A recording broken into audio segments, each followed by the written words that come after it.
ক্যালিফোর্নিয়ায় দেখেন, আমেরিকার ক্যালিফোর্নিয়ায় Los Angeles, সেখানে আপনারা দেখেছেন আল্লাহ রাব্বুল আলামিন যখন ধরেন তখন কি অবস্থা করে ছাড়েন। এলিট পার্সনদের প্রতিতালয় আমেরিকায় এত উন্নত যে ইসরায়েলকে অস্ত্র দেয়, সেই ইসরায়েল অস্ত্র দিয়ে আমার ফিলিস্তিনের ভাইদেরকে শহীদ করে, ফিলিস্তিনের দাবানল ঝেলে দেয়, ফিলিস্তিনের বাড়িঘর গুলো ধ্বংসস্তূপে পরিণত করে দেয়। সেই আমেরিকায় কিছুই লাগলো না, আল্লাহ খালি মাত্র একটু আগুন দিয়েছেন, সেই আগুনে এলিট পার্সনদের প্রতিতালয় হলিউড বলিউড পুড়ে ছারখার হয়ে গেছে। বলেন ঠিক কিনা? পাকড়াওটা কার? সুন্দর ওই আমেরিকা সুন্দর থাকবে না আল্লাহ যদি আগুনে ঝলসে দেন। সুন্দর দেশ, সুন্দর গাছ, সুন্দর পাখি, সুন্দর ফল, সুন্দর ফুল, সব কিছু ধ্বংস করার মালিককে, আমার করে দিয়ারও মালিককে। আল্লাহ রাব্বুল আলামিন যাকে চান তাকে সম্মান দান করেন, যাকে চান তাকে বেইজ্জতি দান করেন।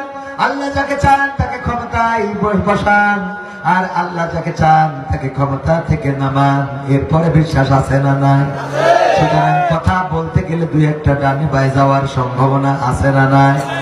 বলে হুজুর অনেকদিন ধরে ফেরাউন, অনেকদিন ধরে মুসা আলাইহিস সালামের জীবন শুনি না, একটু মুসা আলাইহিস সালামের জীবনী নিয়ে আলোচনা করবেন আজকে জুম্মার বয়ানে। মুসা আলাইহিস সালামের জীবন থেকে শুনতে চায়, কত কষ্ট করেছে দিনের জন্য, তুর পাহাড় পুড়ে গেছে, আল্লাহর সাথে কথা বলতো। এই কথাগুলো একটু শোনাবেন হুজুর, আপনার মুখের, আপনার কণ্ঠটা ভালো, আপনার মুখে যদি বয়ান করেন ভালো লাগবে। হুজুর আলোচনা করলো কাকে নিয়ে? মুসা আলাইহিস সালামকে নিয়ে। নামাজ শেষে সভাপতি ডাক দিলেন, এই হুজুর এদিকে আসেন। আপনার বলেছি কি করলেন? কি আপনি কি বলেছেন? যা বলেছেন তাই তো, তাই করেছেন আপনি। হ্যাঁ, আপনাকে বললাম মুসা আলাইহিস সালামের জীবন নিয়ে আলোচনা করবেন, আর আমি দেখলাম আপনি ফেরাউনের জীবন নিয়ে পড়ে আছেন। ফেরাউনের, মুসা আলাইহিস সালামের জীবন নিয়ে আলোচনা করলে ফেরাউনের কথা তো অটোমেটিক চলে আসে। ইমাম সাহেব বলার পরে বলতেছে, আসুক, কোনো অসুবিধা নাই। আমার অসুবিধা হলো যখন আপনি ফেরাউনের কথা বলছিলেন তখন আমার দিকে তাকাচ্ছিলেন। তখন কি করছিলেন? আমার দিকে তাকাচ্ছিলেন। কারণটা কি হুজুর? আসলে হুজুর সব দিকে তাকাইছেন, কিন্তু উনার মনের মধ্যে দোষ আছে না নাই? হাই রে সমাজ, এক কথা বললে আরেকজন গায়ে টেনে নিয়ে চলে যায়, যায় না? যায় না? চাঁদাবাজি বন্ধ করতে হবে, চাঁদাবাজি করা যাবে না। একদল খাবার, একদল রেডি হয়ে আছে, অমনি খাড়ের পরে টেনে নেবে কেন? অথচ বিএনপি বাংলাদেশ জাতীয়তাবাদী দলের প্রধান যিনি বর্তমান সময়ে তারেক রহমান বলেছে, যদি কেউ চাঁদাবাজি করে তাকে ধরে নিয়ে আইনের হাতে সোপর্দ করেন। ঠিক না ঠিক? সুতরাং চাঁদাবাজিদের পক্ষে যারা কথা বলবে তারা বিএনপি হতে পারে না।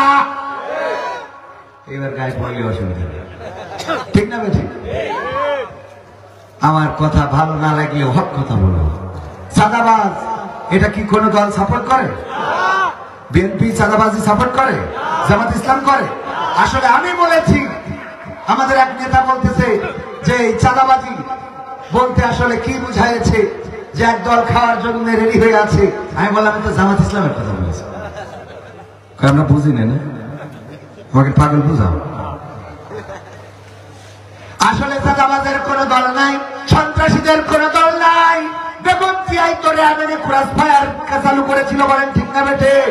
কারণ সন্ত্রাসীদের কোন দল থাকতে, চাঁদাবাজদের কোন দল থাকতে পারে না।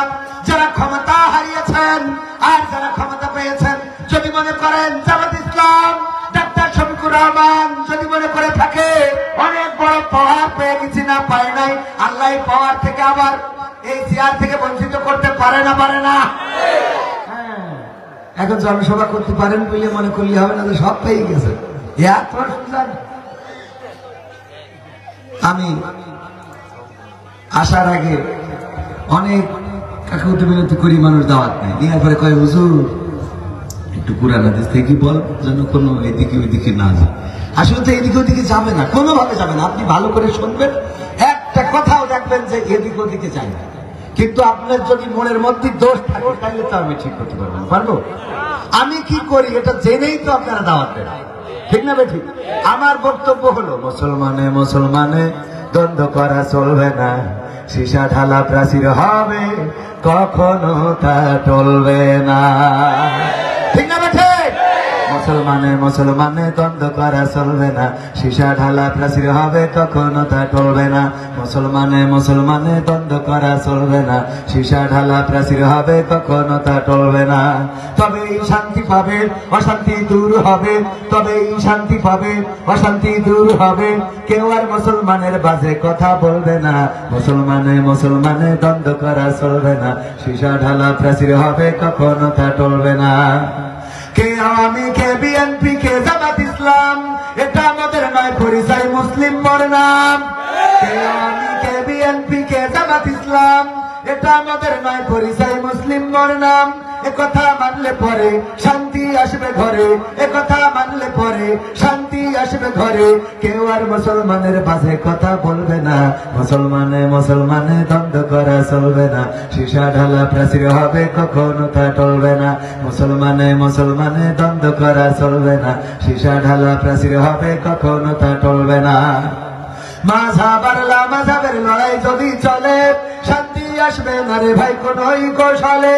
কওমিয়া আলিয়ার মাঝে লড়াই যদি চলে, শান্তি আসবে না রে ভাই কোনই কৌশলে। ঐক্যবদ্ধ ভাবে থাকলে শান্তি পাবে, ঐক্যবদ্ধ ভাবে থাকলে শান্তি পাবে, এছাড়া শান্তি পাবার রাস্তা কবু মিলবে না। মুসলমানে মুসলমানে দ্বন্দ্ব করা চলবে না, সীসা ঢালা প্রাচীর হবে কখনো তা টলবে না। ঠিক না বেঠে? মুসলমান আমরা এই পরিচয় নিয়ে দাঁড়াতে চাই। বিএনপি করে, তার যদি জিজ্ঞেস করা হয় তুমি কোন ধর্মের অনুসারী, অবশ্যই সে বলে ইসলাম ধর্মের। ঠিক না বেঠে? আওয়ামী লীগ যারা করে, আমরা যদি জিজ্ঞেস করি কোন ধর্মের অনুসারী, যারা মুসলমান তারা বলে ইসলাম ধর্মের অনুসারী। জামাত ইসলাম, হেফাজতে ইসলাম, তাবলিগি ইসলাম, আবলিগি ইসলাম যা আছে যারা মুসলমান, যদি মুসলমান আমরা কোরআনকে আঁকড়ে ধরে আল্লাহ ও তার রাসূলের পথ আঁকড়ে ধরে থাকি, তাহলে আমাদের কেউ বিচ্ছিন্ন করতে পারবে? আমাদের কেউ ক্ষতি করতে পারবে? কিন্তু আমরা কোরআন আঁকড়ে ধরি নাই, আমরা রাসূলের পথ আঁকড়ে ধরি নাই, আমরা আল্লাহর দেওয়া জীবন বিধান মানতে পারি নাই। এই জন্য আমাদের মধ্যে গুতাগুতি কুপাকুপি আছে না নাই? এই গুতাগুতি কুপাকুপি থেকে সরে আসতে হবে কোরআনকে আঁকড়ে ধরে। হ্যাঁ, আজকেও হয় আছে। আমি আসার পরে শুনেছি যে এখানে আজকেও শৈল কুপা দেয়ালকো, হ্যাঁ, কুপা কুপি হবে। ঠিক না বেঠি? এটা হতে হবে, কারণ তা না হলে তো নামের প্রতি সুবিচার হইল না। হ্যাঁ, এই এই জায়গা থেকে আমাদের সরে আসতে হবে। আমরা ছোটখাটো বিষয়ে, আমি একজনের লেকচার শুনেছিলাম, রাগ এটা কি? বললো রাগ আসলে এটা কিছুই না, এটা আমরা তৈরি করি, আমরা বানাই। এটা কি করি? কেমন? বলতেছে যৌবনকালে যদি কেউ ধাক্কা খাইতো, ঘুরে দাঁড়াই বলতাম হয় ধাক্কা দিল কেন? আর এখন বয়স হয়ে গেছে, কেউ ধাক্কা দিলে সরি হয়ে গেল, আপনি সরি বললেন হয়ে গেল, আর কিচ্ছু না, ঝামেলা। কিন্তু আপনি ঘুরে দাঁড়ায় চোখে দেখো না, ধাক্কা দাও, মানুষ চেনে না। আমি খোঁজ জানার লোক জানে, তুমি 16 বছর ধরে নির্যাতিত ছিল। হ্যাঁ, এই শুরু হয়ে গেল, তুমি 16 বছর ধরে নির্যাতিত। আমি তো 18 বছর ধরে। তোর নামে মামলা কটা? 32টা, আমার নামে 36টা। নাও শুরু করে খুবই। ঠিক না বেঠিক? বরং বলার দরকার ছিল তোর নামে 32টা, তোরটা ভাই ভাই ঢুকি আয়, আমরা দুইজন তোর ভাইরা ভাই। ঠিক না বেঠিক? মিটে গেল সব। আমরা লাগালাগি করি, আমরা হ্যাঁ অমুক এই কথা বলেছে, ওই কথা বলেছে, ও কেন বলবে? ওরা কারা, কোত্থেকে আসে ওরা? ঠিক না বেঠে? এই ওরা কারা কোত্থেকে আসে না, এগুলো কোনো দরকার নেই। ক্ষমতা ছেড়ে দিয়েছেন, ক্ষমতা পেয়েছেন, ধরে থাকেন, আপনার কাজ আপনি করেন। ক্ষমতা ছেড়ে দিয়েছেন, চেয়ার ছেড়ে দেন, অসুবিধা নেই, কোনো অসুবিধা নেই। মারামারি কাটাকাটি কিছুই হবে না। বরং যাদের অভিজ্ঞতা আছে তাদের আরো সামনে এনে বলতে হবে, কি করি, মেট্রো রেল বানাইছিলে, পদ্মা সেতু বানাইছিলে, আমাদের শিখাই দাও, আমরা একটু কপোতাক্ষের পরে আর একটা পদ্মা সেতু বানাবো। ঠিক না ঠিক? ওদের বুদ্ধি কাজে লাগানোর দরকার আছে না নাই? আমরা সেটা না করে আমরা খালি নেও কুপাকুপি, ওরে কথা বলতে দেবো না, এরে মারো, ওরে ধরো, ওরে কাটো, এরে গ্রামে উঠতে দিও না, এরে কথা বলতে দিও না। আর আন্তর্জাতিক ষড়যন্ত্র তো আছে না নাই?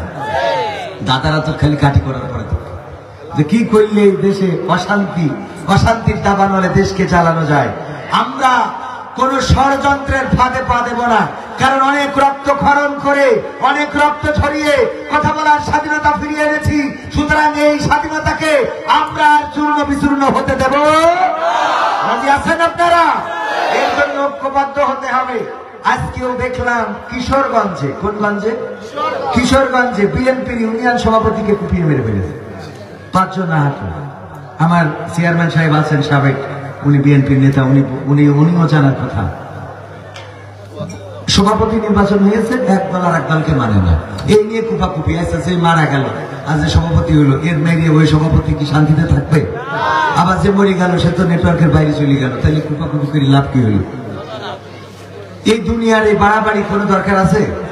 এই জিনিসগুলো কি করে বুঝাবো? আমি তো রাস্তা এত মানে টেনশন মাথার পরে যে চুলে এনে চান্দি পড়ে যাচ্ছে, কি করে ঠিক করবো?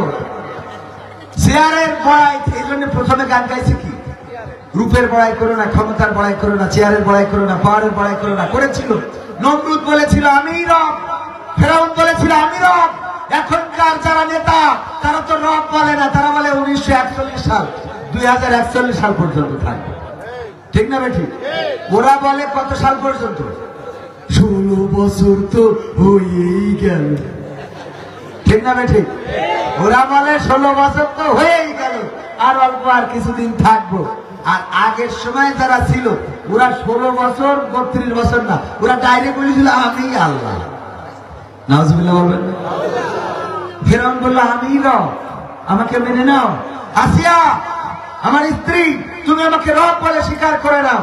আসিয়া বলল তুমি আমার স্বামী, তোমার মাথা ছেড়ে দেবো, তোমার চুলের বুলু কেটে দেবো, তোমার জামা পরিষ্কার করে দেবো, বোতাম লাগিয়ে দেবো, তোমার ছন্দি ধরে গুডু গুডু বলবো, কোনো অসুবিধা নেই, কিন্তু আমি তোমার রব মানতে পারবো না। শাস্তি কি? সন্তানদের চোখের সামনে সব জ্বালিয়ে ছারখার করে দিল, কাঠে ব্রেক পুতলো, তারপরে সেই ব্রেকের উপরে শুইয়ে দিল আসিয়া আলাইহিস সালাম। এরপরেও ফেরাউনের পরে ঈমান আনা তো দূরের কথা, রব বলে স্বীকার করেছে? স্বীকার করেন। এভাবে ঈমান বাঁচিয়েছেন। আর তারা জুলুম করেছেন। কেমন জুলুম চিন্তা করা যায়? রাষ্ট্রীয়ভাবে আগুন জ্বালিয়েছে ইব্রাহিমকে পোড়াবে, তাই রাষ্ট্রীয়ভাবে আগুন জ্বালানো হলো। সেই আগুনের কাছে নমরুদও যাইতে পারেন, আবার নাকি রব। আগুন রে আগুনের মধ্যে যখন ফেললো, আগুন পুড়াইলো ইব্রাহিম রে? পুড়াই না। ইব্রাহিম আলাইহিস সালাম যখন পড়ে না, তখন ফেরাউন বলতেছে 16 বছর ধরে এই ডিজিএফআই দেখায়, এনএসআই, বিডিবি, র্যাব, বিজিবি, তারপরে ভারত থেকে আসা বিএসএফ, আরো যারা ছিল সব দেখি বলতেছে 16 বছর ধরে তোমাদের খাওয়ালাম, এখন কি করো? ঠিক না ঠিক?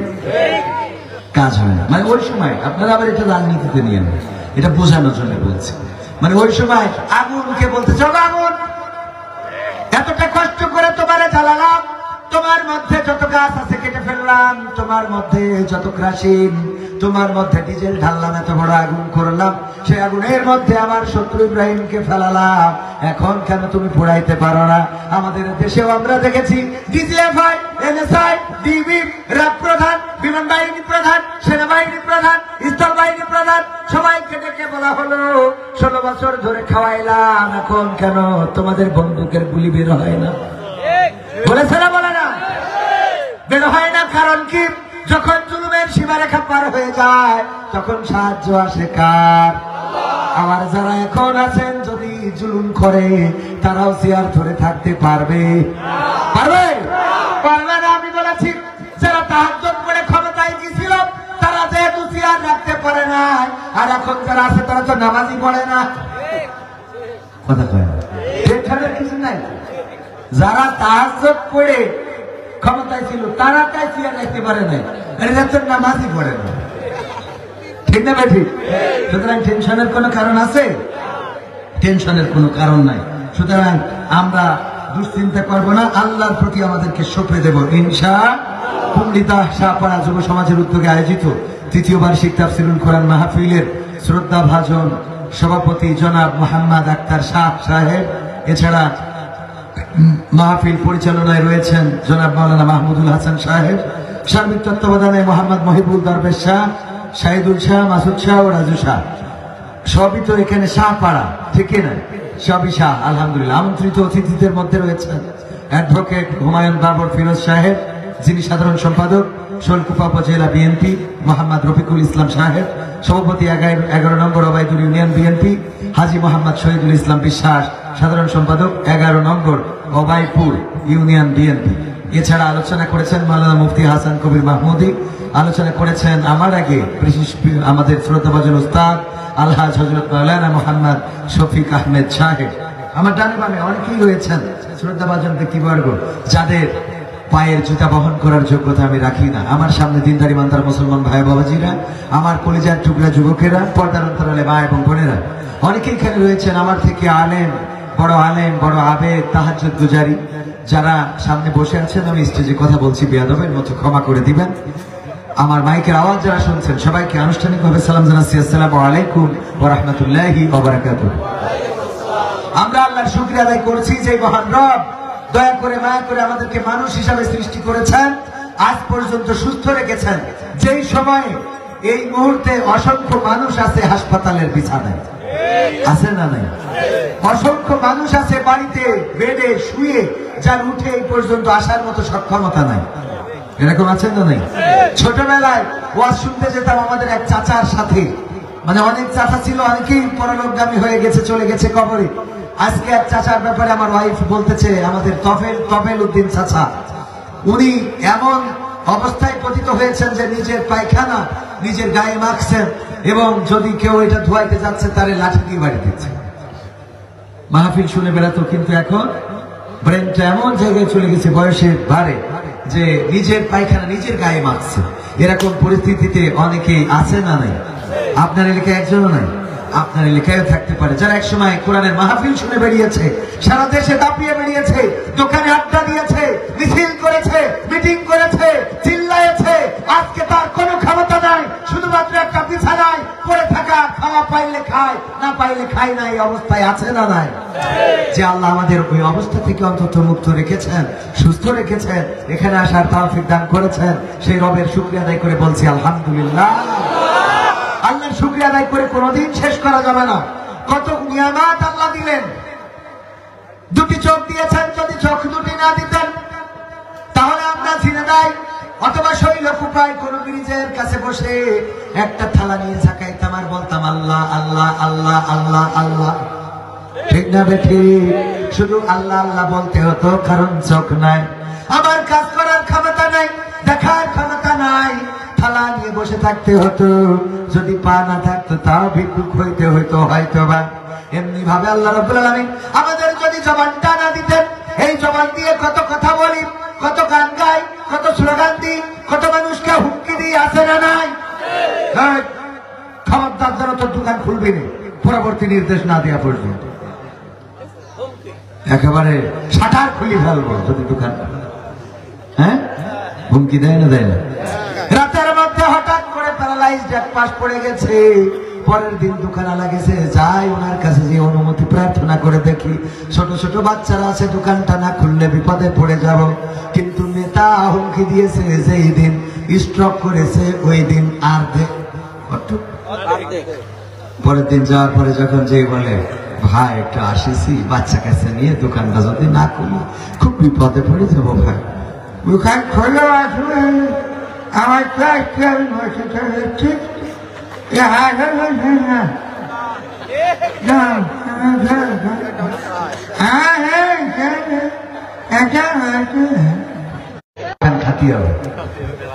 ঠিক না? চলে যান খবরের কাছে, যে চিন্তা করে দেখেন যে চেয়ারম্যান হইলেও কি না হইলেও। ঠিক না বেঠিক? চেয়ারম্যানের জন্য কি কাপড়ের কাপড় লাল কালার দিয়া হয়? এমপির জন্য আমেরিকাতে আনা হয়? যে মন্ত্রী শেখ হাসিনা, ওর জন্য দাদার দেশ থেকে আনা হবে, ওর জন্য আনা হতে পারে, কিন্তু আনলেও তো সাদা কাপড়ই আনা হবে। ঠিক না বেঠিক? এই সাদা কাপড়, 3 টুকরা কাপড়ের জন্য আমাদের এত বাড়াবাড়ি কিসের? কেন এই বাড়াবাড়ি করবো? আমরা কেন বুঝি না? আল্লাহ আমাদের বুঝার তৌফিক দিন, বলেন আমিন। আমার ভাইয়ারা, যেই কথা বলছিলাম আল্লাহর শুকরিয়া আদায় করে শেষ করা যাবে না। শুধুমাত্র একটা সাইড পড়ে গেছে, আর চলতে পারেন না, হাঁটতে পারেন না, হাতটাও নড়াইতে দাঁড়াইতে পারেন না, খাবারটা ওঠে না, খালি বলেন হ্যাঁ হ্যাঁ হ্যাঁ। এই অবস্থা হয়ে যায় ভাইয়ের আমার। সুতরাং আমাদের এই ক্ষমতার পড়ায় দেখিয়ে লাভ নাই, যৌবনের গরম দেখিয়ে লাভ নাই, রক্তের গরম দেখিয়ে লাভ নাই। এই অঞ্চলের পাইয়াওয়ারা নাডা ডুডুডি মালয়েশিয়া, হ্যাঁ বোঝেননি? সেপা সেপা ডুডু ডুলু ডুডু মালয়েশিয়ান কাতাঙ্গান, সেপা সেপা ডুলু ডুডু মালয়েশিয়ান কাতাঙ্গান। কে 3-4 জন আমার বাচ্চানি ছিল মাশাআল্লাহ। টিয়াপুন ডুলু ডুডু মালয়েশিয়া, আলহামদুলিল্লাহ। কোন ছিল? মালয়েশিয়া। বললো যে এই এলাকার সব পরিবার থেকে 3 জন করে বিদেশে, তো সে 3 জন করে তা কই মাত্র 4-5 জন পাই না। হ্যাঁ খেয়াল করেনি? ada orang lagi angkat tangan, siapa-siapa yang dulu di Malaysia? Ada?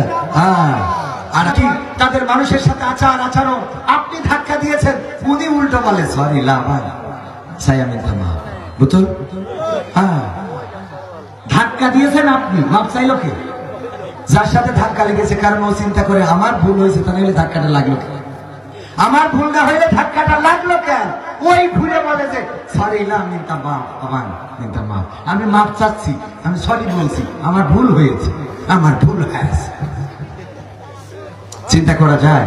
এগুলো তো আমার ভাইরা এসে বলে না। আমি আজকে সুযোগ পাইছি, যেহেতু এই অঞ্চলটার মানুষ বেশি মালয়েশিয়ায় থাকে, কিছু কথা আপনাদের সামনে বলে দিলাম। এই কথাগুলো কাজের সাথে মিল রাখবেন, দেশটা সুন্দর হয়ে যাবে। কোথাও কোনো ময়লা নাই, ডাস্টবিনে ছাড়া কেউ ময়লা ফেলে না, সবাই পরিচ্ছন্ন, সবাই কোরআন তেলাওয়াত করে, কোরআন পড়ে, নামাজ পড়ে, হজ করে, যাকাত দেয়, শৃঙ্খলা মেনে চলে। 10 বছর বয়স পর্যন্ত যদি কেউ কোরআন হাদিস যথাযথ ভাবে নামাজের নিয়ম কানুন না শিখতে পারে, ওই দেশের নাগরিকত্বই দেবে। চিন্তা করা যায়? ওই দেশের নাগরিকত্ব পাবেন না যদি আপনি ইসলামের বেসিক কাজগুলো আপনি না পারেন। ইসলামের বেসিক কাজ বাধ্যতামূলক করার জন্য। আর আমাদের দেশে আসলে হুজুর একটু কোরআন থেকে বলেন, রাজনীতির কথা কইেন না, এনে কোনে রাজনীতির কথা আছে বা নেই একটু দেখা দেখ, আমি পড়তে পারি, আমি পড়তে। এই সংখ্যা বেশি না কম? সমাধান খুঁজে খুঁজে ক্লান্ত হয়েছে যারা, সমাধান যদি পেতে চাও, সব পথে গিয়ে ভুলে কোরআন দেখো খুলে, সমাধান যদি নিতে চাও। সমস্যা যত সব দূর করে দিবে রব, সমস্যা যত সব দূর করে দিবে রব, যদি তুমি যাও সে যাও। সমাধান সমাধান খুঁজে খুঁজে ক্লান্ত হয়েছে যারা, সমাধান যদি পেতে চাও, সব পথে গিয়ে ভুলে কোরআন দেখো খুলে, সমাধান যদি নিতে চাও।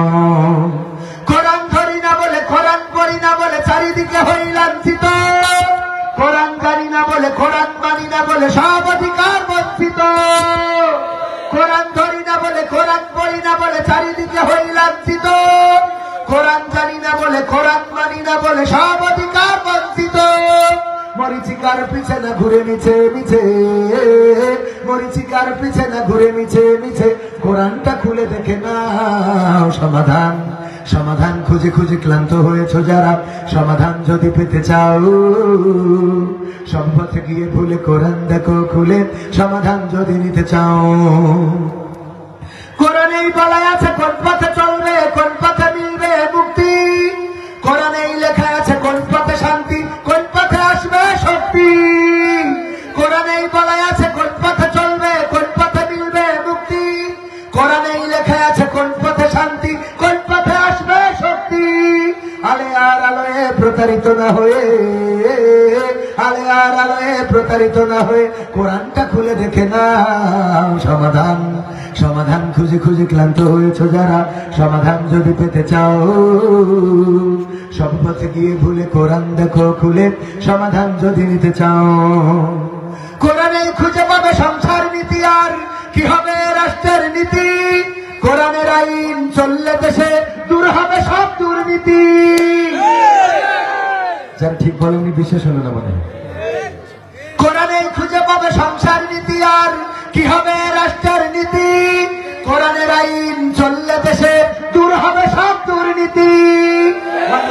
তোমাতে শান্তি খুঁজো না পথে, মানব রচিত মাথে শান্তি খুঁজো না পথে, কোরআনটা খুলে দেখে নাও সমাধান। সমাধান খুঁজে খুঁজে ক্লান্ত হয়েছ যারা, সমাধান যদি পেতে চাও সব পথে গিয়ে ভুলে কোরআন দেখো খুলে, সমাধান যদি নিতে চাও। সব সমস্যার সমাধান সবার বিশ্বাস হয় না, আমার মনে হয় আপনাদের বিশ্বাস হয়নি। হয় সব সমস্যার সমাধান, সবাই বলেন সব সমস্যার সমাধান, অথচ আমরা কোরআন থেকে সমাধান নিই না। কোরআন থেকে যারা সমাধান দিতে চায় সেই সমাধানগুলো আমাদের পছন্দ হয় না। ওগো আমার ভাইয়েরা, চোর চুরি করলে কোরআনের আইন অনুযায়ী শাস্তি কি? শাস্তি কি? হাত কেটে দিয়া কবির বিন সামাদের যদি হাত কাটা থাকতো আর এসে যদি বলতো ভাইয়েরা বাবাজিরা কেউ চুরি করবা না রে, চুরি করলে হাতের কবজি থাকবে না, ইসলাম কায়েম হয়ে গেছে গো, কোরআনের আইন অনুযায়ী বিচার হবে, হাতের কবজি থাকবে না, তাই দয়া করে কেউ চুরি কইরো না। আপনারা বলতেন হুজুর আপনার হাতের কবজি কই? আমি বলতাম আমার আব্বা আখ লাগাইছিল বৈশাল গ্যান্ডারি, ওই আখ লাগাইনোর পরে মেশিনে রস বানায় গুড় বানাতে চাইলো, এই জন্য রস বানানোর জন্য আখ ঢুকানো হচ্ছিল। আমার বললো খোকা তুই একটু ঢুকা, আমিও ঢুকাতে চাই, হঠাৎ করে একটু ঘুম এসে গেছিল আর হাত ঢুকে গেছিল, হাত ও রসে গুড় হয়ে পাটালিয়ে গেছে। আপনারা বলতেন হুজুর বোঝা শেষ কি? আপনি যাই বলেন তাই বলেন, আপনি কিন্তু হুজুর যশোরের সোর্স ছিলেন, ঠিক না ভাই? ঠিক। হাত কাটা থাকলে মসজিদের ইমাম সাহেব যত বড় পরহেজগার হোক, হঠাৎ বেকায়দায় চুরি করে ফেলিছে, এরকম আছে না? ভুল করে ফেললে কত হুজুর আছে বলছে হিমলা বিয়ে করতে হবে, তা না হলে তোর স্বামী বইতে হবে না, 2 ঘন্টার মধ্যে বিয়ে, 1 ঘন্টার মধ্যে কাজ সেরিয়ে তালাক দিয়ে আসে। আছে না নাই? আল্লাহ দাড়িওয়ালা দেখেই মনে করেন না পীর সাহেব, মনে করা যাবে? তো এই ভুল যদি করে হাতের কবজি থাকবে না, এখন ওর আর কোনো জায়গায় ইমামতি হবে?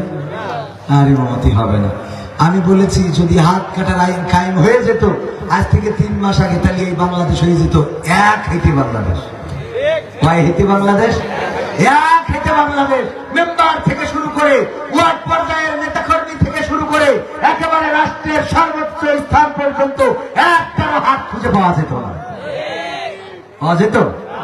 কারণ তারা আমাদেরকে শিখালো পড়াই দিয়ে ইফতার করতে হবে আর কুমড়া দিয়ে বেগুনি বানাতে হবে, আমাদেরকে শিখালো কাঁঠাল দিয়ে গোশতের অভাব পূরণ করতে হবে, বার্গার বানাইতে হবে, আমাদেরকে শিখালো কাঁচা মরিচ শুকায় রাখতে হবে, বর্ষাকালে পানিতে দিলে ওরা খাবি খাবে, ঠিক আছে? সব শিখালো। আর ওনারা আমাদের এইগুলো শিখায়, দেখেন ওনাদের বাড়ি কোথায়, যদি খোঁজ নেন বেগম পাড়ার কানাডায় বাড়ি আছে না নাই? ওরে ওরে ওরে ওরে ওরে, আরে লাইলাতুল ফেব্রুয়ারি সামনে আসছে, আজকালকের ছেলেরা বই নিয়ে আর বসে না, ও বাবা গুগলে সার্চ করিয়া পড়ি।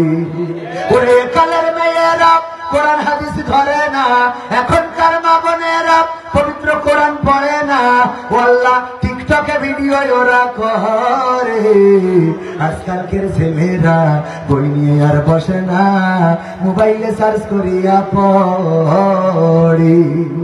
আগের সময় প্রেম করিলে মুরব্বীরা বলতো পাইছ কি, এখন বলে সব করিয়া বাবু তুমি খাইছ কি? ঠিক না বেঠে? বাবু তুমি কি খেয়েছ? না এখনো খাই কলা খেলনি। আগের সময় প্রেম করিলে আমার মুরব্বীরা বলতো পাইছ কি, এখন বলে সব করিয়া বাবু তুমি খাইছ কি? লজ্জা শরম নাই আইলাম কোন জামানাই, লজ্জা শরম নাই আইলাম কোন জামানাই, ভবিষ্যৎ দেখি অন্ধকারে, আজকালকের ছেলেরা বই নিয়ে আর বসে না, ও বাবা গুগলে সার্চ করিয়া পড়ি।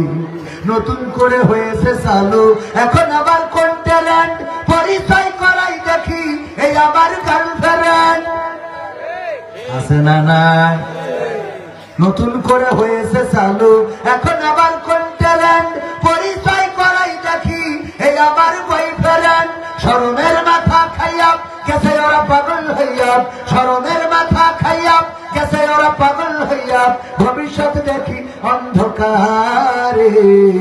আজকালকের ছেলেরা বই নিয়ে আর বসে না, ও বাবা গুগলে সার্চ করে পড়ে। ওরে শৈল কুপার মা বোনেরা সবাই না, অনেকেই কুরআন হাদিস পড়ে না, ওয়াল্লাহ টিকটকে ভিডিও ওরা করে। কথা ঠিক না বেঠে?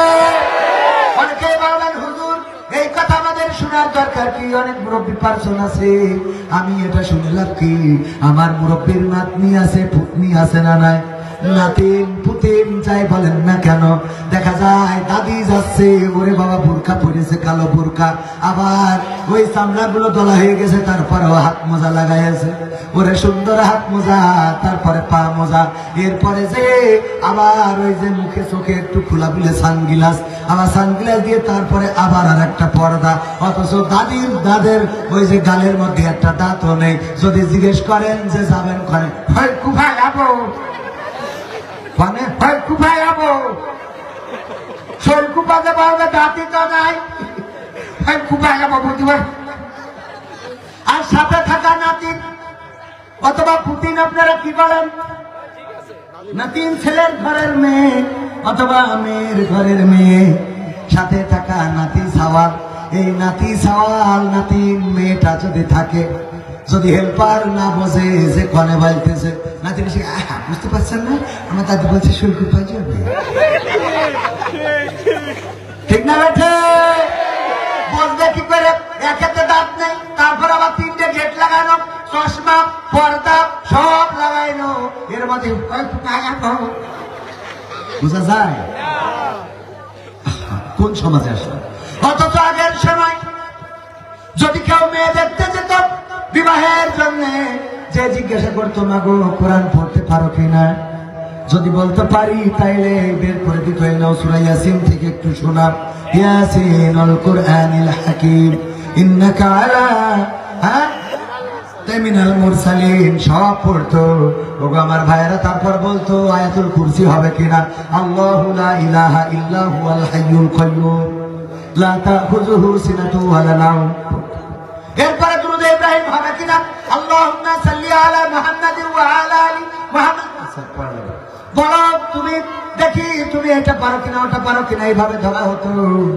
তারা যখন বলতো সব পারি, সব পাশ হয়ে যেত।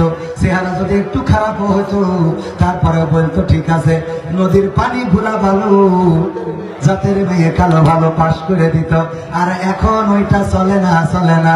এখন যার যত সুন্দর চেহারা, মেকআপ করে আসবে, এরপরে দেখতে যাবে এলিয়ান যুবকদেরকে নিয়ে, দেখতে যেয়ে বলবে তোর ভাবির কাছে জিজ্ঞেস কর, কি জিজ্ঞেস করবি? হঠাৎ করে জিজ্ঞেস করে, ভাবি আপনার ঠিকঠাক ফলোয়ার্স কত? ঠিকঠাকে ঠিক বলছি না? ঠিক বলছি। ভাবি আপনার রিলসের ভিউজ কেমন হয়, আর্নিং কি আসে, মনিটাইজেশন কি হয়েছে, এইগুলো জিজ্ঞাসা করা হয়। কাপড় ভোলা কি করতে পারবেন? কাপড় ভোলা গেছে না? হ্যাঁ গাইস, হ্যাঁ এই যে দেখো আমার প্রাইভেটটাকে নিয়ে এসেছি, পাগল আছে পিছনে। হ্যাঁ তবে কেমন আছো? আমার কথা কি শোনা যায়? আমার কথা শুনে গেলে কমেন্ট করো।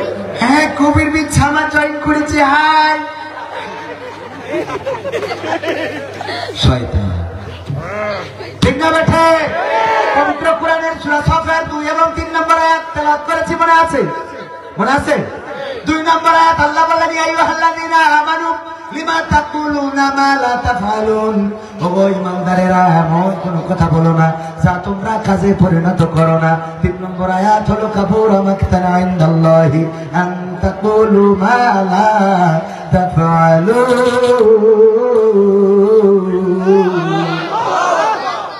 সূরা সফ 2 এবং 3 নম্বর আয়াত আমাদের খুব দরকার, হুজুরের দরকার বেশি, তারপরে আপনাদের দরকার। আমরা মুখে যা বলি কাজে তা করার লোক কম না বেশি? মুখে কত কথা বলি, কাজে পরিণত করি না। এই সূরাটা নাযিল হয়েছিল মদিনায়, আল্লাহর নবী সাল্লাল্লাহু আলাইহি সাল্লামের উপরে। এমন একটা সময় নাযিল হয়েছে যেই সময় উহুদের যুদ্ধ হয়েছিল। উহুদের যুদ্ধের পরবর্তী সময়ে সূরাটা নাযিল হয়েছে। প্রেক্ষাপট তেমনটাই বলে, কারণ আল্লাহর নবী যখন উহুদের যুদ্ধের জন্য সাহাবীদেরকে ডাক দিলেন, সাহাবীরা ঠিক, কিন্তু এটা নিয়ে আলোচনা সমালোচনার ঝড় বয়ে গেল। তাকে তার মাথা এনে দিলে 10 লক্ষ টাকা দেওয়া হবে, কত ঘোষণা, অথচ 100টা কথার মধ্যে একটা স্লিপ অফ টাং, 99টা ভালো কথা। এই ভালো কথার জন্য তার 10টা টাকা পুরস্কার দেওয়ার মতো আল্লাহর বান্দা পাওয়া গেল না। কথা কি বুঝে আসছে? একটা মানুষ 10 গুণ মিলাই তো মানুষ হয়। আদম আলাইহিস সালামকে আল্লাহ বললেন, ও আদম, খবরদার তুমি ওই গাছটার নিকটবর্তী হবা না, ফল খাওয়া তো দূরের কথা, ওই গাছের কাছে যাবা না। আদম আলাইহিস সালামকে ধোঁকা দিল শয়তান, আর সেই শয়তানের ধোঁকায় গাছের কাছে চলে গেল, এমনকি ফলও গালের মধ্যে ভরে নিল। ভাইরা আমার, আল্লাহ রাব্বুল আলামিন জান্নাত থেকে বের করে দিলেন। আদম আলাইহিস সালামকেও আল্লাহ ক্ষমা করেছে না করে নাই? ক্ষমা করলেন। আজকেও আমার দুপুরবেলা আপনাদের মহেশপুর থেকে একজন নয় 5 জন গিয়েছিলেন প্রাইভেটে করে আমার মাদ্রাসা দেখার জন্য। সেখানে যাওয়ার এক পর্যায়ে আলোচনায় বললাম, ভাইরা আমার, আল্লাহর নবীর সাহাবী ওমর রাদিয়াল্লাহু তাআলা আনহু নসিবটা ভালো যে সেই সময় জন্মগ্রহণ করেছে এবং মক্কা মদিনায় জন্মগ্রহণ করেছে। যদি বাংলাদেশে হতো আর বাংলাদেশে যদি নবী আসতো আর ওমর রাদিয়াল্লাহু তাআলা আনহু যদি আল্লাহর নবীর মাথা কাটতে যাইতো, তাইলে এই বাঙালিরা এত বড়, এত মানে নিজেদের মধ্যে অপরাধ, নিজেদের মধ্যে মানুষের দোষ গুণ এত ধরে রাখতে পারে যে ওমর রাদিয়াল্লাহু তাআলা আনহু আল্লাহর নবীর মাথা কাটতে যাওয়ার পরে আল্লাহর নবী তার ব্যাপারে সার্টিফিকেট দিলেন, ওগো আমার সাহাবীরা শুনে নাও, আমার পরে কোন নবী আসবে না, আমি খাতামান নবিয়্যিন, আমার পরে কোন নবী আসবে না, আমার পরে যদি কোন নবী আসতো তাইলে স্বয়ং ওমর হয়ে যেত সেই নবী। বলেন আল্লাহু আকবার। ওমর হয়ে যেত সেই নবী। আর আমাদের জামানায় যদি ওমর রাদিয়াল্লাহু তাআলা আনহু থাকতো আর ইসলাম কবুল করার পরে যদি একটু ইসলামের সামনের দিকে এগিয়ে যেত, পিছন থেকে আমার ভাই ডেক দিয়ে বলতে, ওমর পিছনে যা, তুই তো সেই যে নবীর মাথা কাটতে গেলে, নাউজুবিল্লাহ। বলতো না? ওমর, এত গলাবাজি করার কিছু নাই, পিছনে বসেন, আপনি তো সে যে আমার রাসূলের মাথা কাটতে আইছিলেন। ঠিক না বেঠে? আমরা ক্ষমা করতে পারি না, মানুষ ভুল করবেন, ক্ষমা চাওয়া বিশ্ব নবীর হাদিস। আল্লাহর নবী সাল্লাল্লাহু আলাইহি সাল্লাম বললেন, হাদিসটা পড়ার পরে আমিও চমকে গেলাম। আরে আল্লাহ চান, আল্লাহ পৃথিবীটা সৃষ্টি করেছেন, আল্লাহ রাব্বুল আলামিন নানান ভাবে, নানান রঙের, নানান পদের মানুষ তৈরি করেছেন। কারো হাত, কারো পা, কারো চোখ, কারো নাক, কারো ব্যতিক্রম ভাবে নানান ভাবে সৃষ্টি করে দিয়েছেন। আল্লাহ নবী বলছেন, ও আমার সাহাবীরা শুনে নাও, যদি তোমরা ভুল না করো আর ভুল করে যদি আল্লাহর কাছে তওবা না চাও, সবাই যদি আল্লাহ ওয়ালা ইমানদার হয়ে যাও, আল্লাহ রাব্বুল আলামিন ওই জাতিকে ধ্বংস করে দিয়ে এমন একটা জাতি আনবেন যেই জাতি ভুলও করবে আবার আল্লাহর কাছে ক্ষমাও প্রার্থনা করবে। আল্লাহু আকবার। আল্লাহ এটা চান আমরা ভুল করি আর ক্ষমা চাই কার কাছে? আল্লাহর কাছে নত হয়। আমরা যেন এমন না হয় মুসা আলাইহিস সালামের উম্মতের মতো সিজদা করানোর জন্য কে করলো যে একটু নিচু করে যেন মাথাটা নিচে করে ঢোকে, কিন্তু এত বেতাড়া ছিল যে ওই মাথা নিচে করে ঢুকাবে, পুরো পা ঢুকায় আগে বসে, এত সুন্দর আমাদের কাছে সিজদা আদায় করে। এরকম হবো আমরা? এরকম হবো? আমাদের উদারতা দেখাতে হবে, কথার সাথে কাজের মিল থাকতে হবে, কারণ এই দুনিয়া চিরদিনের নাই, এই পৃথিবী ছেড়ে চলে যেতে হবে। আমরা ভুলে যাই আল্লাহকে। আল্লাহ বললেন সূরা বাকারার 28 নম্বর আয়াত, কাইফা তাকফুরুনা বিল্লাহি ওয়া কুনতুম আমওয়াতান ফাআহইয়াকুম সুম্মা ইউমীতুকুম সুম্মা ইউহয়ীকুম সুম্মা ইলাইহি তুরজাউন।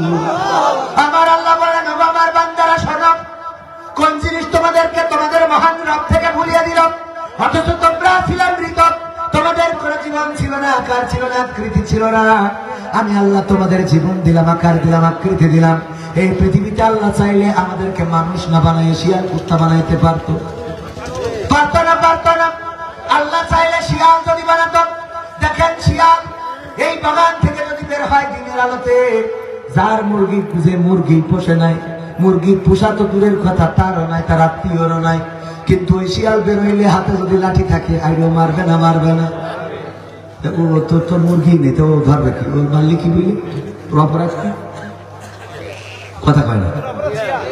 আমার দেখেন শিয়ালের আব্বা মা না হয় মুরগি চুরি করেছে, কিন্তু ছোট যে বাচ্চা ওরা তো পারে নাই, এই বাচ্চাগুলো কোনোদিন দিনের আলোতে বের হয় না।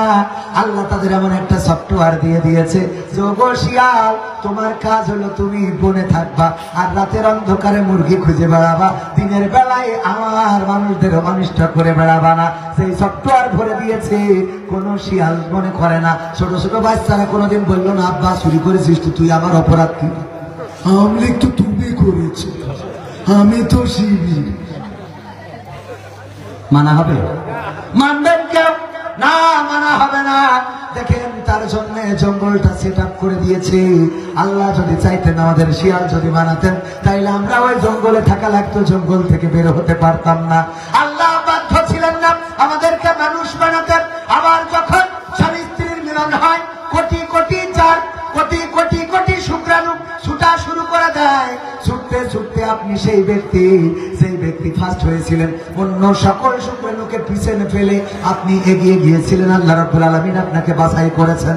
তারপরে আল্লাহ রাব্বুল আলামিন সুন্দর করে মায়ের গর্ভে, মাও জানে না কেমন করে তার মধ্যে হাত হইল, তার মধ্যে পা হইল, চোখ দিল, কান দিল, এত সুন্দর একটা মানুষ দিল। মাও জানে না কেমন করে, মা তো খাইলো ভাত, আর কি ভাত খাইলো, গোশ খাইলো, ডিম খাইলো, দুধ খাইলো, এর বাইরে আর কিছুই খাই নাই। তাই দিয়ে মানুষের মধ্যে আবার আল্লাহ একটা মানুষ বানালেন। তারপরে মা জননী প্রসব করলেন, সুন্দর ফুটফুটে একটা সন্তান আপনি পৃথিবীতে আসলেন। আপনি মা বলে ডাকতে পারেন না, বাবা বলে ডাকতে পারেন না, কান্না ছাড়া কোনো ভাষা নাই। মা জননী যখন আপনি চিৎকার করে কান্না শুরু করে দেন, মা বুঝতে পারে আমার সন্তানের ক্ষুধা লেগেছে। কলিজার টুকরা মা সব ফেলে রেখে চলে আসে। আহারে আমার মা কতবার বলেছেন, তুই তো আমার সেই শখের কবি, যখন তোরে আমি শুয়ায় রাখতাম, শুয়ায় রাখার পরে চারিপাশের পিপিলিকা গুলো টিপে টিপে মেরে ফেলতাম, যেন কোনো পিপিলিকা তোরে না কামড় দিতে পারে। ও আমার ভাইরা এত মায়া করে, মহব্বত করে আপনাকে তিলে তিলে বড় করলো। তারপরে আপনি পূর্ণাঙ্গ বয়সে আসলেন, যৌবন পাইলেন, শক্তি পাইলেন, ভুলে গেলেন আল্লাহকে, ভুলে গেলেন মাকে, ভুলে গেলেন বাবাকে, ভুলে গেলেন আপনার দিন, ভুলে গেলেন কোরআন, ভুলে গেলেন হাদিস। বলেন দেখি, আল্লাহ রাব্বুল আলামিন এই জন্য দুঃখ করে বলেছেন সূরা বাকারার 28 নম্বর আয়াত, কাইফা তাকফুরুনা বিল্লাহি ওয়া কুনতুম আমওয়াতান ফাহিয়াকুম সুম্মা ইউমীতুকুম সুম্মা ইউহয়ীকুম সুম্মা ইলাইহি তুরজাউন। ও আমার বান্দারা, কেমন করে তোমরা আমাকে অস্বীকার করো, কেমন করে অস্বীকার করো? তোমার চোখ যদি না দিতাম, তুমি ওই ঝিনেদার ব্রিজের উপরে থালা নিয়ে ভিক্ষা করে খাইতে। তোমার যদি পা না দিতাম, তাইলে তোমার ঘরে এমন একটা সুন্দরী স্ত্রী পাইতে না। তোমার যদি হাতটা না দিতাম, দুইটা হাত না দিলে তোমার দেখার মতো কোনো মানুষ থাকতো না। তোমার মা বাবাও হয়তো ফেলে দেওয়ার চেষ্টা করতো। আমি তোমার এত মায়া করে, এত যত্ন করে, এত আদর করে, এত সুন্দর করে বানাইলাম, আর তোমরা কেমন করে আমারে ভুলে গেলে? কোন জিনিস ভুলিয়ে দিল? এখন আমরা যদি আমাদের কাছে প্রশ্ন করি, কোন জিনিস আমাদেরকে আল্লাহ থেকে ভুলিয়েছে?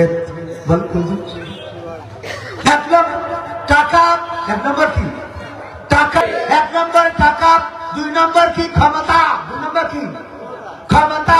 চেয়ারের লড়াই, চেয়ারের বড়াই, চেয়ারের পাওয়ার, এইগুলো আল্লাহকে ভুলাইয়াছে। তিন নম্বর আমাদের নারী। কি সুন্দরী নারী! আহারে, কয় লাইলাতুল কদরের নামাজ পড়তে যাচ্ছি, সবে বরাতের নামাজ পড়তে যাচ্ছি, এই কারণে যেন আল্লাহ তোর নামটা আমার বরাতে লিখে দেয়। আল্লাহ আছে না? না আমার যুবকেরা, আমার ভাইয়েরা, যেখানে যাই কিছু কাজ নেই, আপনাদেরকেও কাজ দিতে চাই, করতে রাজি আছে? এক নম্বর কাজ, ফকির দেখলে সালাম দিবেন। ফকির দেখলে কি করবেন? দেন আপনারা ফকির দেখলে সালাম দেন? দোকানে এসে দাঁড়ালে টাকাই না, ভাই আসিস কিছু হবে?